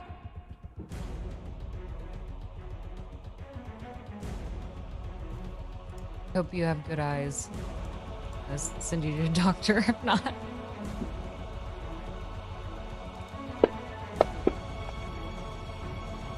Hi. So Scarlet and Nexon are fine. More the Kolodi bot kind of is more like, why didn't Marvolo let me go fight? He's kind of like upset. But Nexon and Scarlet, you turn and you realize that this skeletal giant, the one that Cassandra kind of summoned here for you guys, after the horn sounded, you could see that they were like acting differently, and the rune kind of engraved itself onto their skeletal helmet, and it's the same rune that this giant, the one that blew the horn, has tattooed on its body and stuff. Seems like a family crest or something. So he is negative. And this guy is going to spend one action to pick up a rock. And oh no, he can only melee. Sad face. All right, he's gonna come down. He's gonna melee Guard Dirk, but Guard Dirk did take his reaction. So he's gonna get to use his reaction, which is defend. So he was defending Kolodi. So let's see how this rolls itself out. No, sorry. So he swings on the skeletal giant first. That's a hit. And then the skeletal giant is going to swing on him. Oh. And that's a hit. So it's they're kind of trading blows here. All offense, no defense. Yeah. They're just swinging into each other. So one action to get down, one action to attack, and then one more action to melee with their horn.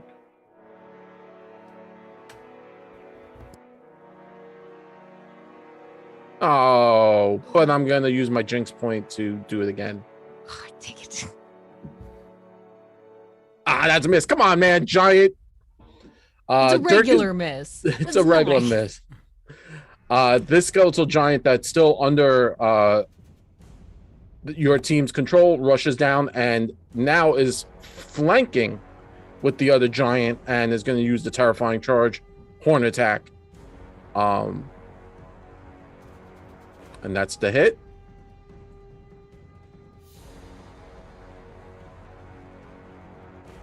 And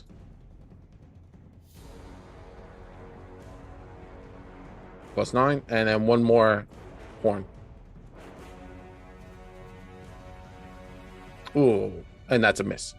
And last but not least is the other skeletal giant, seeing what's happening, rushes down the hill and is going to make 2 attacks. Sorry. One on the skeletal giant 3. I should have came up with better names, but sadly I didn't. So horn attack. Ah, critical failure. I don't want to take that card. I'm gonna use my other Jinx point because I got so many. So how many Jinx points does that make that? 2. Gosh. A 2 misses, and then my last attack, it's going to try and it can reach Nexon, so it's gonna horn Nexon with its big ass head.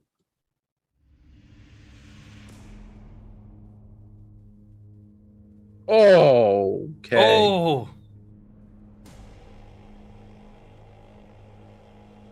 It's not that bad.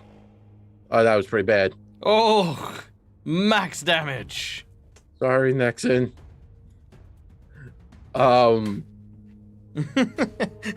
Malfolos. Sorry. Ow. Stongia is gonna go. Stongia, taking up a defensive position, now starts to pick up rocks and starts to hurl them at the team that's on their area. First one at Rain. That's a miss. Next one at Marvolo. Why? That's a hit. And one at the dragon. Crit on the dragon. Oh, thank God. I mean, oh no. Not you, No. dragon. So one damage to Marvolo and a bunch of damage to my dragon. Oof, 41 points of damage. Oop, I think we lost someone. Did we lose someone? Oh no! You kicked Rain. No, it kicked me. What? That's fine. I got it. I got it. I got I'm it. still here. Where did you go? No, it kicked the other Michael. Yeah, The one that straightens up the cameras. there we go. Sorry about that technical Shadow Michael. difficulty. We had to get rid of Rain. Again, ranged attacks, because that is their effective technique right now. So one on Rain. Rain cannot be hit. That is single-handedly not happening. One on Marvolo. Marvolo ducks that one, hiding behind the original rock, and one on the dragon. That will hit the dragon.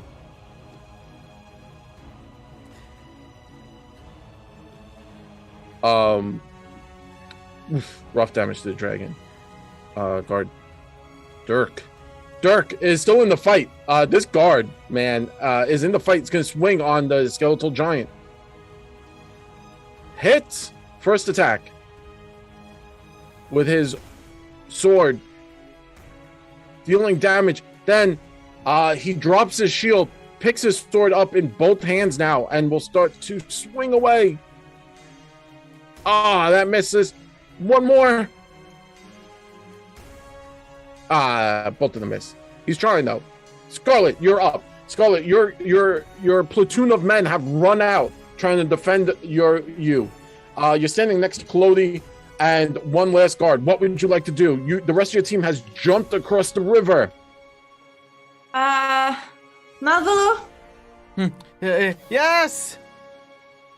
why do we want the dragon alive? Because it's killing the giants. No, but other than that, we can kill the giants ourselves. I have a needle and a wood chisel. I'm not killing giants. Okay, fine. I will try and heal Nexon and the dragon. Nice. Very Reaching reluctantly. Also, I reluctantly. think Rain is a giant now. And I don't know if we've got like a Fern Gully situation, and if the giant dies, Rain dies. You know, like that movie, the giant is sort of talk like this a bit, the Sean Connery kind of. That one. Yeah, it's like, and then the person died. Okay. Yeah. So, who are you healing again? Nexon and the dragon. Nexon and the dragon. Okay. So for you spend your 2 actions. Ooh.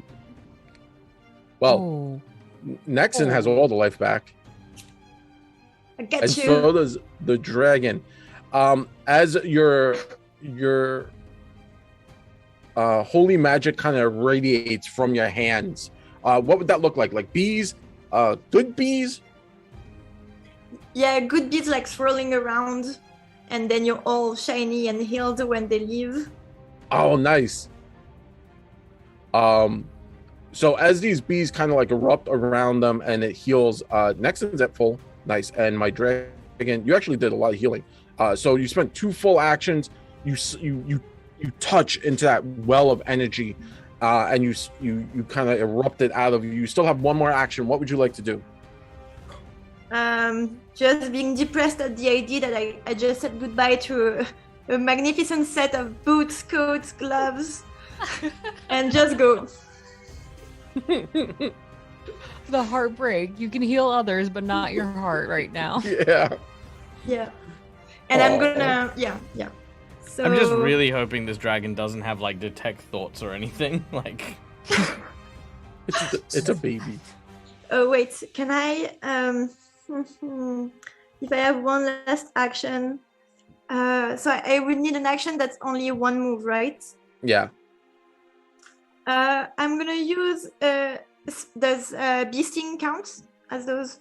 Yeah, the saber, the sting. Yeah, that counts. Yes, I'm gonna use that Mm-hmm. again on he'll glue again. The other Oh. ear. So as On he the has other ear. you know, he has a buzzing in the ear. Yeah. Oh, he critically failed. Take that. Which does mean a Oh. critical hit for the spell damage. Yeah. Scarlet, pick a number between 1 and 5. 3. 1, 2, 3. All right, with a spell, if the spell, planar rift, the target takes normal damage and must make a will save. If they fail, they are transported to a random plane of existence as determined by the game master. What? Okay. Oh my gosh, that'd be so Please, badass. Please. The will save okay, is the so DC of Scarlet's abilities and powers Scarlet, and stuff. yeah, that's totally okay. So has to beat a DC 28 will save. So let's see what happens.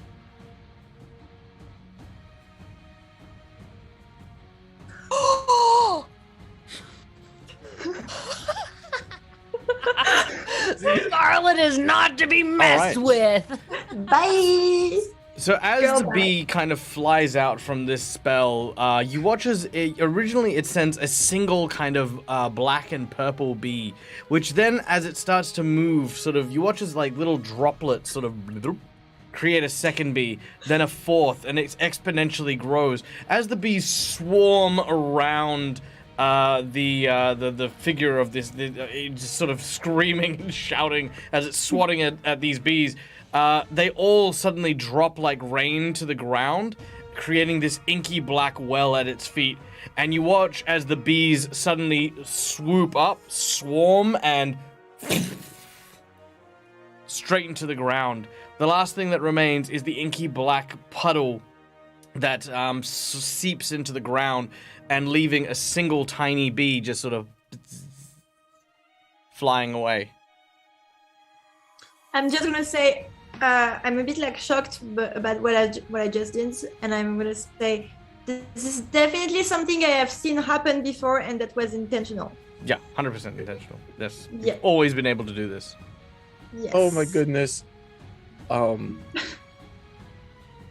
Why you've never Well, done it man. before? We have been in some serious danger before, Scarlet. I This is got the right nothing. time. You guys are killing me. You got to take him off the board, Jared. You can't just keep him there and hope that we don't I- notice. I did. Did you? Where? Hildegold is I gone. don't see him. Yeah. He's Oh, gonna- okay. Oh, there he's Yeah. gone. Yeah. Okay. She got him. She got Just him. a figment of our imagination now. Oh goodness. Oh, So what is the plane of existence where he's just been sent to? yes. So the plane of existence. I'm gonna be nice. I'm gonna be a nice GM. Stone giants are from the plane of the elemental earth.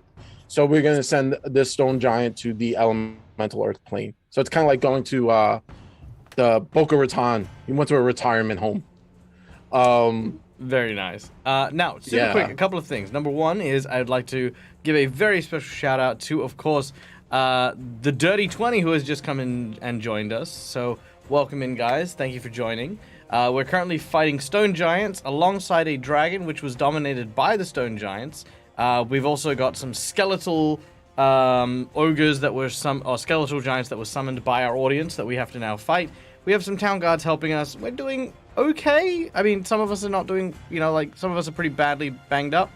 And the one thing I would also like to remind folks is that stone giants as don't come from the elemental plane of earth. So this poor fellow, even though he is a stone giant, has no form of earth movement and would teleport that's into right. the earth plane like this. Well, it's eternal rest and relaxation. That's it. Yeah, relaxation. It's like, yeah, Just a plane of earth. crushing- You're a stone giant. Let's send you to the plane of stone. Huh. Gone. Mm-hmm.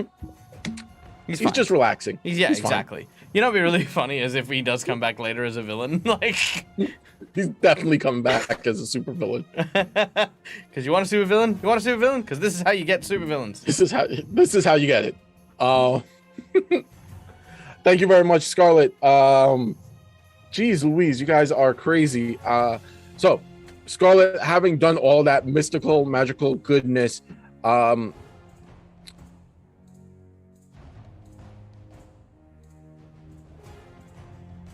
it is. Oh, where did Guard Jack go? Jack should be with me.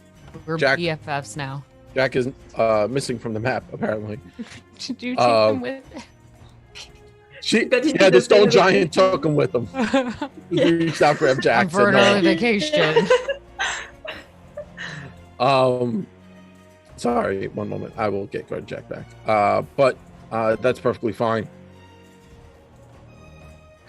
Guard Jack back. Guard Jack back. Back, Guard Jack. back. I thought you were Jack saying Guard. Guard Jack Black. Oh, Guard Jack. Guard Jack. I heard back. that too. We could.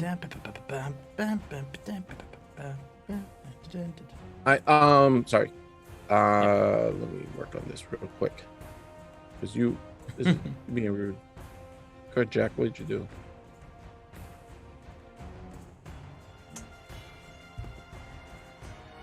Cool. That person and Guard Jack.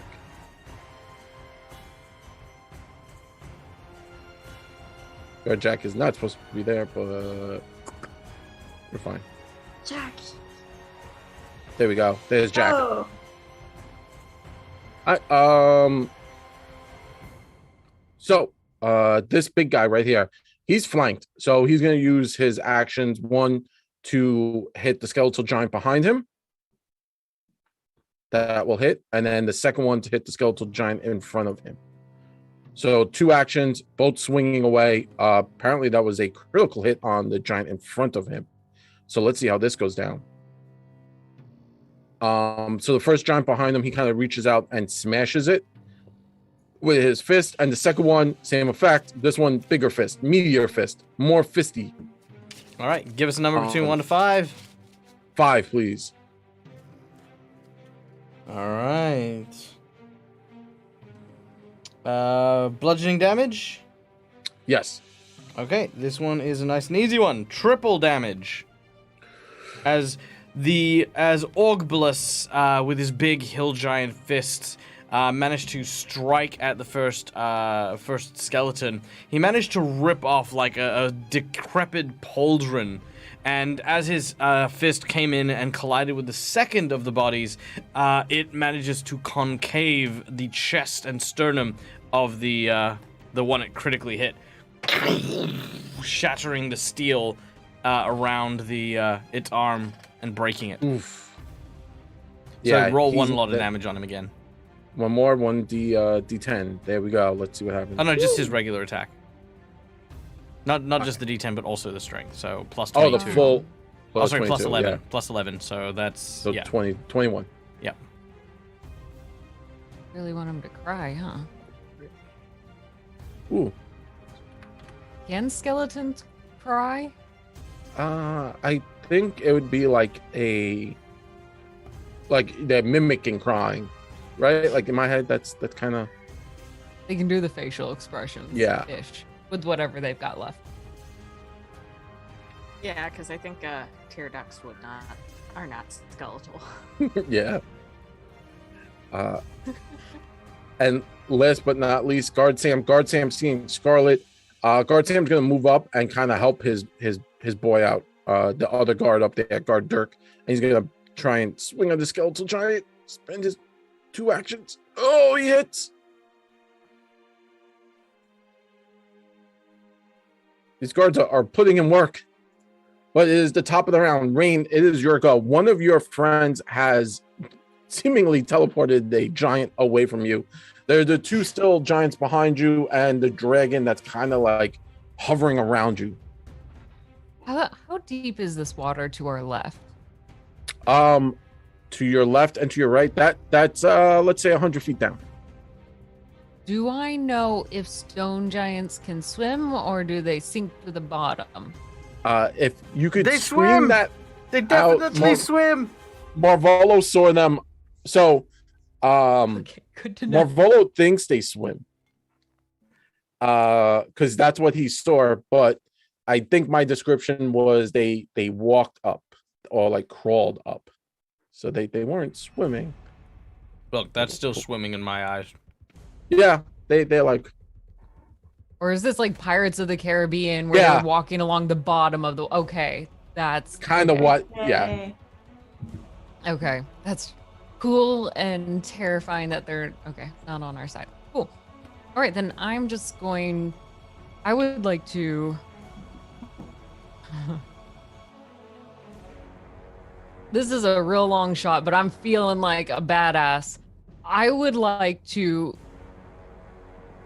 try to pick up Stongia and throw them at Terrakinus. Okay. I also have the belt of lifting, if that helps, right? do. I think. You Wait, have- no. Did I pick yeah. that one up? And you've Yeah, also you got did. a wheel as well. Yeah. And the wheel. So Yeah. you and you have that +5 to your athletics check, and Yes. you've gained a foot of height, give or Yes. take. So I'm feeling very dragon powerful. I would Yeah. like to rampage forward and dig my heels into the ground, hooves, and try to lift Strongy up and toss it. yes, I'll toss them over. I'm all for giant moose suplex. So What's you a rush, better weapon than their friend? yeah. So stone giants are. Let me see. I have. Like, pretty They're, heavy. they're heavy. They're large creatures. So technically, you are now in their same height category. I believe anything over like 7 feet is considered a large creature. Alright, we're eye contacting it. So you rush forward, arms outstretched. You dive. You grab. Make an athletics check. You have a +5 on this. Okay.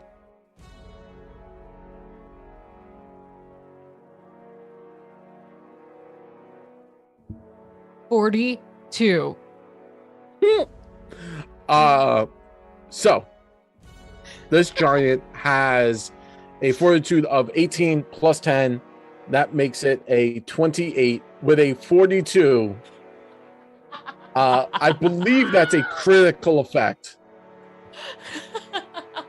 Just I slightly. pick him up like a small child underneath Yeah. the arms, and I'm using him to lift him up horizontally, and I'm going to begin to spin him like a Yes. small saucer, trying to pick up momentum before I yeet him over at our arcane friend. I love that. So you yeet this giant.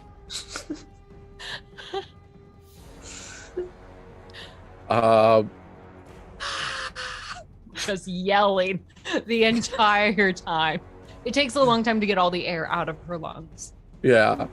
Not 100% sure how much damage a stone giant does to another stone giant, but let's do 2 to the 10.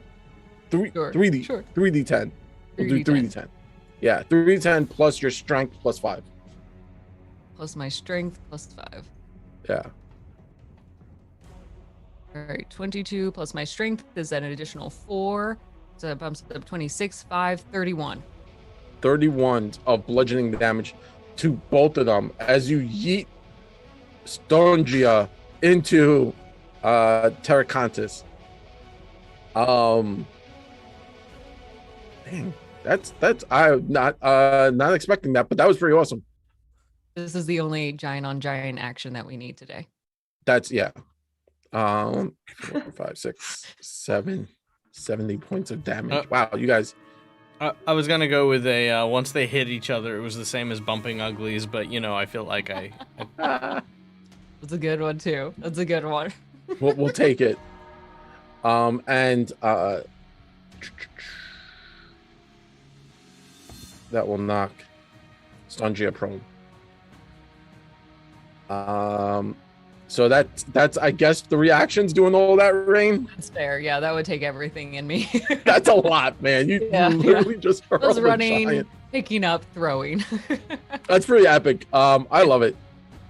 Our young red dragon, who has just been healed, now kind of sensing like how the fight's going down, is going to fly over Rain again and going to make a tail attack at Stungia, who is on the floor.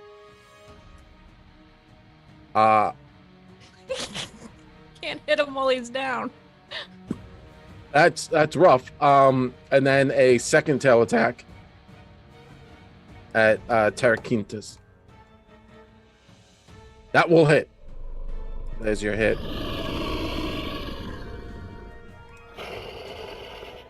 24 points of damage. That is heavy damage. And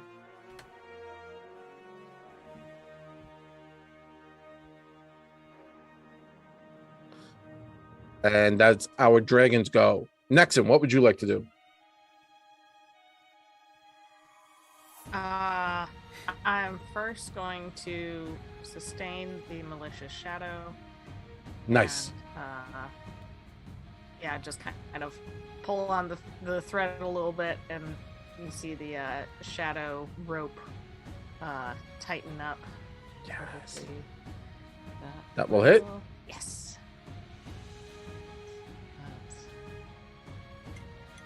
Oh, come on. So I really like these sustained abilities because there is actually zero. You could sustain as many things as you want. Well, up to 3 actions. So that's a thing you could do if you want to start casting that all over this field and change the game. But 8 points of damage, as you could see the shadow kind of like stretching and crushing this giant. And then, seeing these 2 other big skeletal giants, she's going to shuffle her feet and point both fingers out kind of at either direction, and cast Electric Arc at these 2. So there's one. Then I started shooting, and you just First Yeah. nails. I love this. Oh, they both failed. that doesn't- Nexon got it. So they both failed, right? Yeah. See what happens. Whoa. Oh no, giants, not like this. Keep fighting the good fight, please. So doing all of that, you start to electrocute them. They lightning convulses around their bodies, and they are not happy with that. One of them just kind of turns its head, the one that was fighting the 2 guards, and looks at you, and its jaw goes slack as to like, I wasn't even attacking you. Why would you do this to me?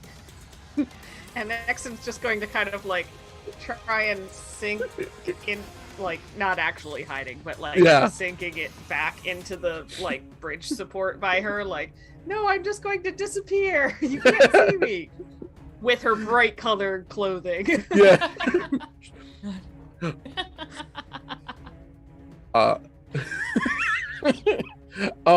Guard Bub is now going to take the initiative, seeing what you're doing, rushes up, trying to gets around you, right? Because you like pulled back a little bit, giving them space in between you and the wall. Guard Bub rushes up, drops his shield, 2-hand power attack swing, bastard sword at skeletal giant, misses.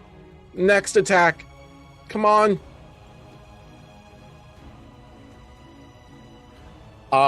Critically fails on that last swing. They're trying to defend you, doing their best.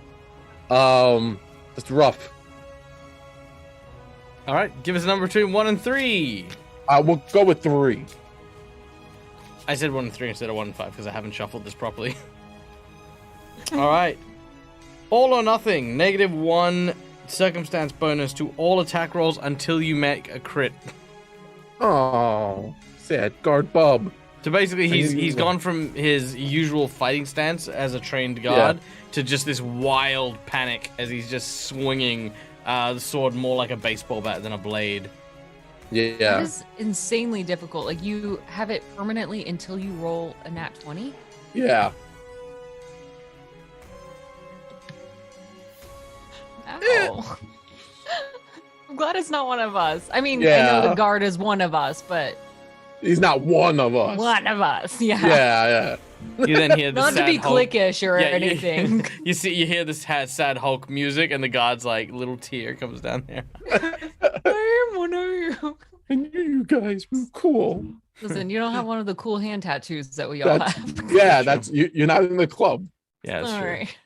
You're not plagued by trauma like we have. The Collodi Marvolo combination. All right. All right. It's been a while since this stuff has happened. So Collodi, having finally managed to gather himself, looks over at Nexon. Doesn't like the fact that these two undead are there. And I'm going to use my first. I'm going to basically use 2 actions to command Collodi, which gives him 3 actions in total. So first action, 10, 20, 30. I'm going to try and get to here. Perfect. And if possible, I want to kind of stand over Nexon, kind of giving her cover. Yep. And what I want to do is, as Collodi gets there, you watch as he sort of flicks out his sword. And as he does so, instead of the usual chainsaw, you watch as this almost like leathery kind of, almost like organic arm made of electricity sort of appears out of the appendage, which I have yet to have used once yet. And Collodi looks at it, and as he does so, he goes, well, that's kind of cool. All right, let's see what this baby can do. And you watch as he then revs, but as he does, you watch as all of the scales on the draconic arm start to rotate in circular motions like a spiral. And you watch as his arm, which was once a chainsaw, transform into a drill with a giant claw on the end. As you just hear this, and he then uses it to, I'm going to try and attack the one that is flanked by all the guards at the moment. Yep. All right, yep, there we go. Oh, and I'm going to overcharge it as well with Malvolo's third action. Yes.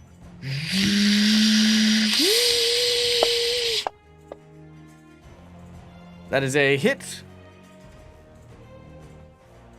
All right, make it happen. That is 22 points of damage. Nice. I am Please. then going to turn that attention and carry it through and aim at the other giant that is near me. Yes, make it happen. Do it. And that one is a critical hit. I'm going to use my Jinx point to make you re-roll that critical hit. well- We'll keep that same. I'm going to use my hero point to negate your jinx point. Oh, fair enough. Uno reverse. Uno reverse. There you go. Get out of here. I'm going to keep that. Yes. Skeletal Giant 4, I don't think has enough life to resist. Well, actually, no, you did all of that to it, right? Oh man, it's in chunks as like, just chunks of this undead creatures flying everywhere. Next thing you kind of like duck under Collodi, not for like protection, but to like protect yourself from the chunks of meaty badness that is flying every which way. Also, I'll have you point out that I did no extra damage for the claw thing. That's actually just my normal damage. Oh, get out of here. Yeah.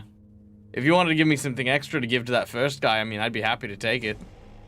Yeah, give me a 1 moment. D4 electrical. D4 electric. Fine, I'll take it. I'm not going to complain. All right, here we go. 4. And I'll add on the bottom on the next guy another 4. Roll another D4 for his crit. Oh no, he's dead. Do I need to crit him more? He's He already did die. dead. That's right, he did die. Sorry. I mean, if you want to see how much. Is this just to make sure that it cannot be revived at all? Like, not in no way whatsoever. Okay, fine. There's no more bones left. It's now just ash and dust. Gone forever. There you go. And that's There 2 you extra go. damage to that guy. Yeah, he explodes into ash. All right. That was all 3 actions, right? From Marvolo Clody. Yeah, no, it's fine. Look, listen here. I'm in charge. And anyone who's got a problem with that can come up to me and I can make my point again. Guard Stilt goes. Guard Stilt has been like avoiding combat, and you can just see that like they're just gonna move down this way and stand at the top and hurl their light hammer at this giant. Incorrect. Get a critical. I would like to use my wheel, please. GM, Okay. sir. I want to use my Yes. wheel and have him push that boulder down on top of the skeleton, please. Oh, that big boulder behind them. Yes, please. Okay, so he will use that boulder, push it, and it picks up steam. As it does, it will roll down, and Marvolo will roll D10 plus. Where's his strength? Plus 4.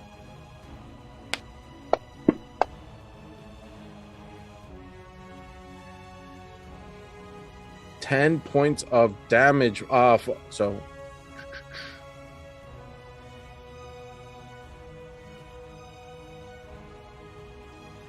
piercing, slashing. Oh, what? Bludgeoning damage. Still takes the victory as the 10 points of damage does just enough as this boulder kind of topples down. Slashing, piercing, everything else this thing's resistant to, except for bludgeoning. And Cool. Big Rock does bludgeoning damage. Kalodi points up at him and goes, I'm buying you a beer. Oh, my giants have failed me yet again. My 2 good skeletal giants are now going to make their 2 attacks on. Oh, sorry. I forgot. I need to roll a craft check to see if I break Kalodi. Oh no! All right. I basically only do it on a natural 1, which I'm fine. Yeah. I'm good. It's okay. Fine. 2 attacks. Okay, 1 hit.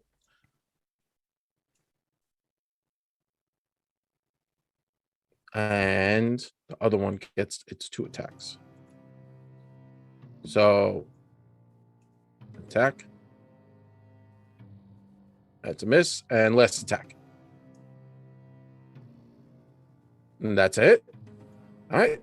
Not too bad. The 2 giants are kind of like just going back and forth, just slamming into that one, living giant. And now we switch over. Stangia kind of snaps out of it after getting thrown like a child. Gonna stand. 1 action stand. Drop prone. Next action. Looks at Terrakintis and says they start to converse in Jotun. Finally, Stangia holds its head down, looks up, and looks at the giant red dragon. And first action is going to throw a rock at it. That's going to be a miss. Next action, it's going to reach into its pocket, pull out an object. It looks like a large, kind of like a sack, and it's very stinky. Rain, you could smell it. You're the closest, and it's going to smash it on the ground. And as it does, it starts to send up like a smoke, a very dark purple smoke. Terrakintis is going to take his action to move back, removing himself from combat. He then pulls out his horn and bellows 3 short horn sounds and then 1 long one. And that will be his actions. Dirk, the guards are cheering as they've won that combat. Dirk kind of turns around and gives the thumbs up to Scarlet, and then throws her a wink.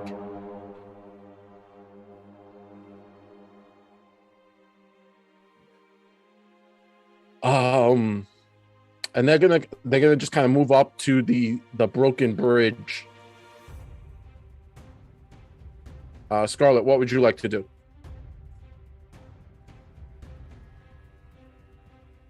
I would like to the guard. Let's just say I gave him a Nice.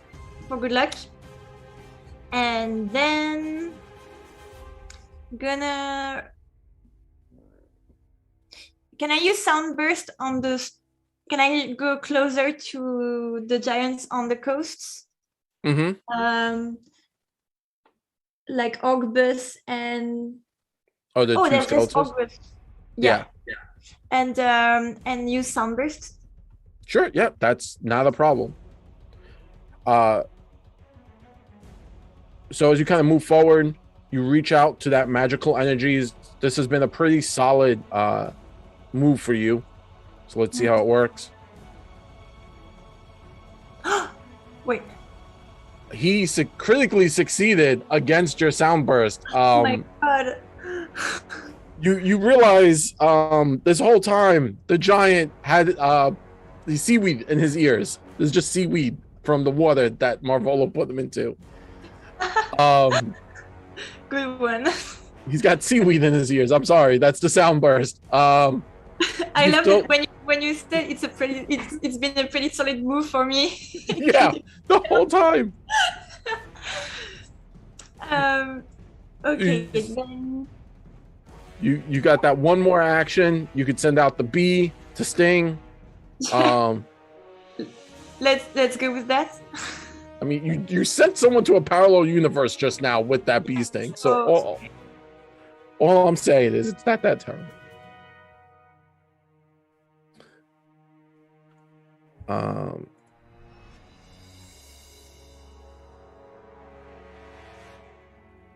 So let's see how this works out.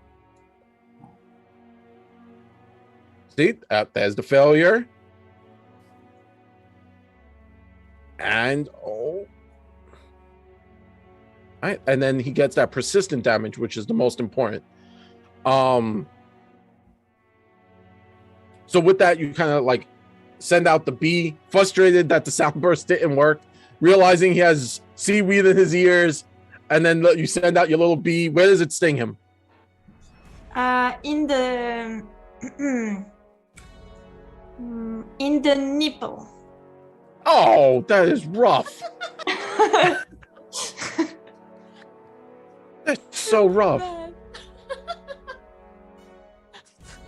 Like I hope he has a piercing or something, and it gets all swollen up, and it hurts even more. I love how so there are some particularly players specific. when you're playing D&D and they get really, really aggressive with how they hit people, really gory and discreet. I just love how petty Scarlet is with some of her attacks. Like, I did She's one just like- damage, but I'm going to make sure you remember it. Yes. Right in the nipple. Dude, is there like extra damage, like psychic or something from that, or like lasting irritating damage? Oh yeah, there's Oh, definitely places. the just starts screaming my nipple. You can audibly hear him screaming my nipple. Yes, I like that very much. That is aggressive and that is sad.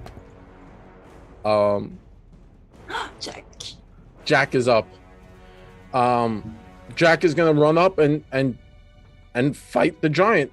That's why you brought Jack the Giant Slayer over here. Pulling out his long sword. He's gonna swing. It's a miss. One more big swing. Oh, and that's a hit. Kind of defending Rain. A hero. Orgbless go. Orgbless screams, my nipple! and just enraged that a bee has stung him in the nipple, is actually going to try and make it to Scarlet. Seeing where it came from, he's just going to, like, infuriated that you had the audacity, the unmitigated gall to sting him in the nipple. He's full of rage. And he's going to try and... I'm sorry? I cannot ask for this. I'm not even going to run. This is well deserved. So he's going to try and make it there. I don't think he'll get to, like, here because he has to do a lot of moving.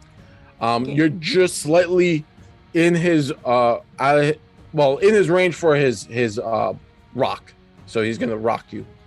He's just going to throw the rock at you, Scarlet.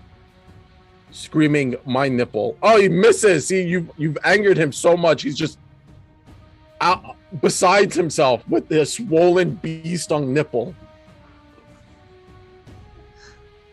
Oh, Guard Sam had a... Where did Sam go? Where are you? I see you, Sam.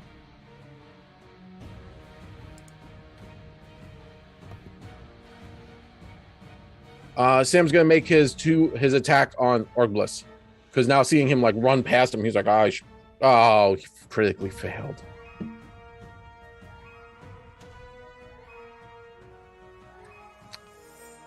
Oh, having critically failed, he kind of, like, turns, chops, not realizing where the post is, and he slams his sword into the post. Like, he does, like, a low chop, and the rest of that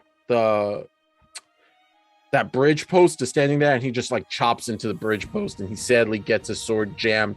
He'll spend his his turn to unjam his sword, and that gets us to the top of the round with Rain. Rain, it's your initiative. You still have 2 more full turns of full control because of that critical success. Yes. How is Stangia looking? How are they looking? They are bloodied. Like, barely hanging in there? There's still some fight in their eyes. Okay. But, like, this might be their last round, depending on what happens. I'm going to take my action to move up to them. My first attack, then, of 2, I'd like to hit at them using my claws that I've now grown full in length, black talons in my hands, scrape them across Stangia's chest. I love it. With your claws, use your sickle, the magical sickle, the wyvern sickle. Yeah, use that as your 2 hit. Don't forget you got that +5. Yes. All right. 32. Yes. That is a hit. 8, their AC is, I believe, 27. So you do hit. Yes. Yeah. Right there. So 32 is not a full crit. So do that 2d 4 plus 5 plus 5. So 2d4 plus 10. Okay. I'm gonna just use that same damage in my sickle. We'll add 5 more on there. Yep. Cool. So 16 total. 11 automatically plus an additional 5. 16 damage.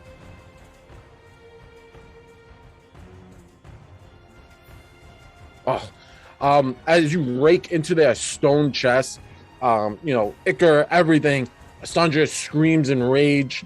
That purple smoke is billowing around them at this point. They're still standing. Okay. Using my claws again. I want to use my nat 20 to attack it. I want to dig my claws into his chest and rip him apart. You know, like when you're preparing barbecue and you got those little tools to the bear claws. Apart? The bear claws. For the pulled pork. Every good American has at least seen or owned. Yes.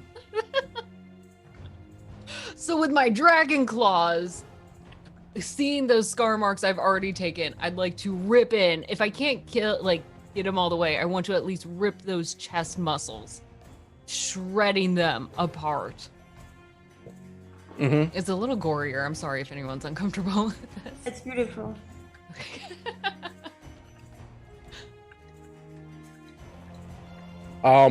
As you reach in and kind of like rip into this giant, you tear it in half and like you pull it in half, right? Just boom, all your muscles, you rage.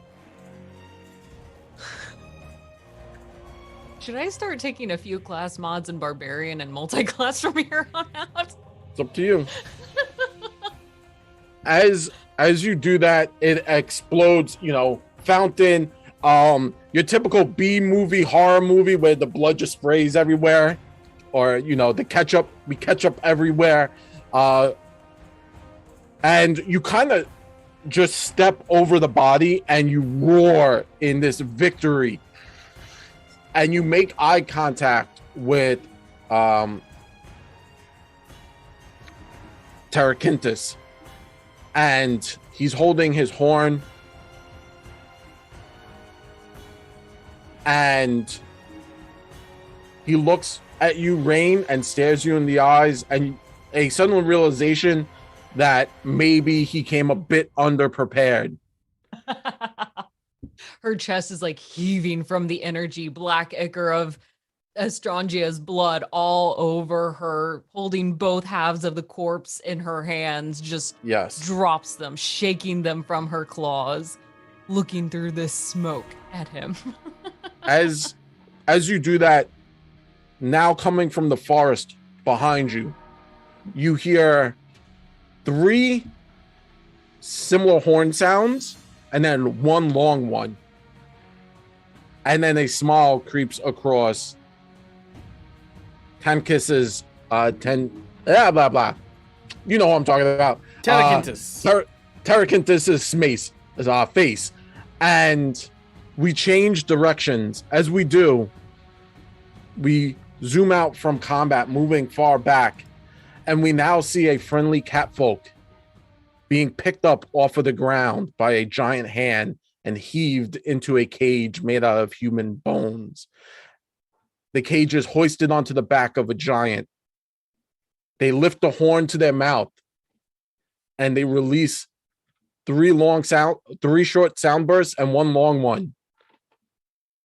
And they start to head off as the camera pans back further away. The caravan from Sandpoint had been raided by the giants, and they have captured many villagers. And that is where we will end today's session. I hope everyone is having a blast. You guys are doing amazing. This combat has changed dramatically. I'm having a blast as a GM, having to change what's happening. A lot of their combat tactics was I'm big, smash little things, and that dramatically changed very quickly to do other things. I want to say thank you very much. Huge shout out to everyone who's been watching and traveling along with this journey. You guys are amazing. Thank you very much who watch and wake up so early with us. I want to say thank you very much to, of course, our sponsors, Hero Forge, for the really cool miniatures, and our miniature maker, Michael. Thank you very much. I don't think that is an art form, and you have mastered it. And Becca. Yes. This week's Becca, our Rage Rain is amazing. Thank you very much for that. And of course, I want to say thank you very much to Sirenscape for the really cool sounds. Thank you very much to Fantasy Grounds for letting us play on their virtual tabletop. And of course, Paizo for creating this amazing adventure. Also, Ari, when you just moved your jacket, I only saw the black strap and I thought she put a seatbelt on. Like Ari's in the car. Like in my head, I was like, oh my God, where is she going? Like she's like, I'm out. I'm out. It's like, I'm out. He's like, okay, just drive off. But with all that being said, I want to throw it over to my amazing players who wake up and allow me to torment them and play with them. Where they're not, he's like, okay, just drive off. Where they're not doing this, where you could find them when they're on their own channel. So as always, we end our mornings starting with Dawn and we end with Dawn. So Dawn, how are you doing today? Hey, I had a really fun this fight was so fun seeing what everybody threw at it. So yeah, when I'm not here playing Nexon with these lovely folks, you can find me over at youtube.com/roll4initiative, where I make videos with my partner Ryan all about tabletop RPGs and our other geeky interests. And you can also follow us on Twitter and Instagram at r4ivlog. Hey everyone, I'm Becca Godsey. You can find me on Twitch here at xCausticPhoenix or on Twitter at Becca Godsey. But if you also want some more D&D, especially some D&D PvP, you can also find me over at D20 Deathmatch. Tonight we have Perception Studio joining us. If you really love D&D and PvP, you are really going to be surprised with tonight's champions, which are two puppets. We have Cucumber and Chunk battling it out, so it's going to be fantastic.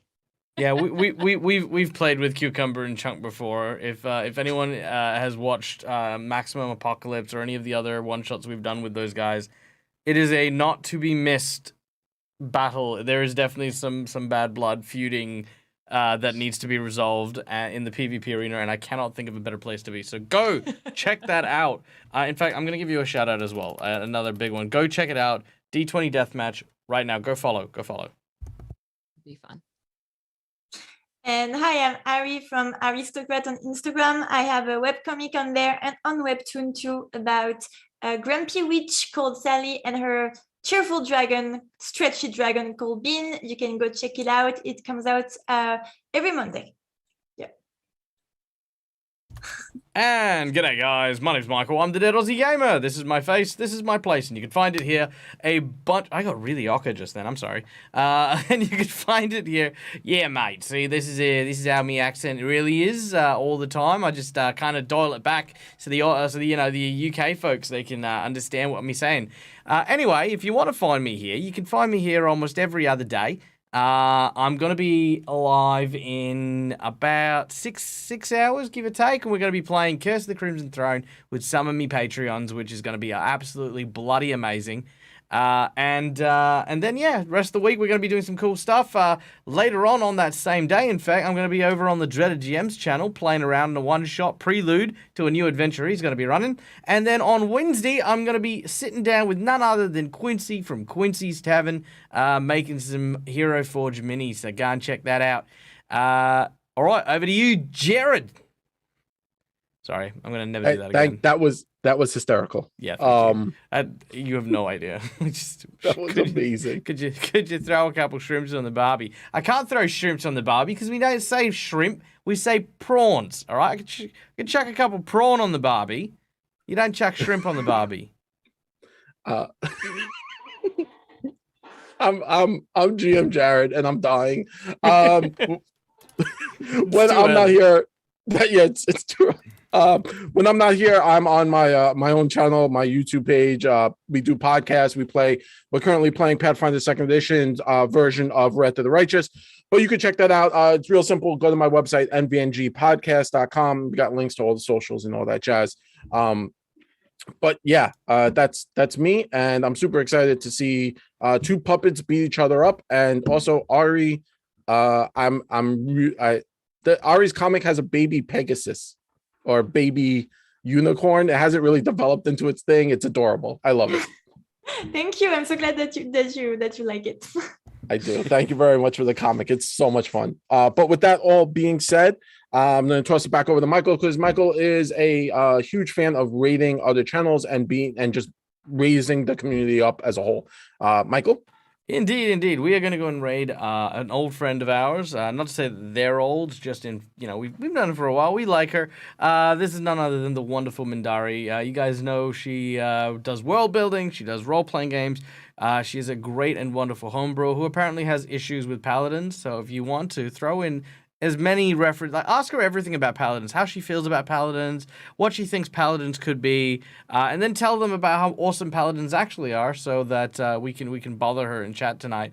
So thank you very much. And also, don't forget, if you're a subscriber to the channel, drop in all those hearts, those raid emotes, get them in there so that she can't see the chat for a while, until we meet again next time, wherever that happens to be. As always, from us to you, game hard or die trying. Bye, everyone!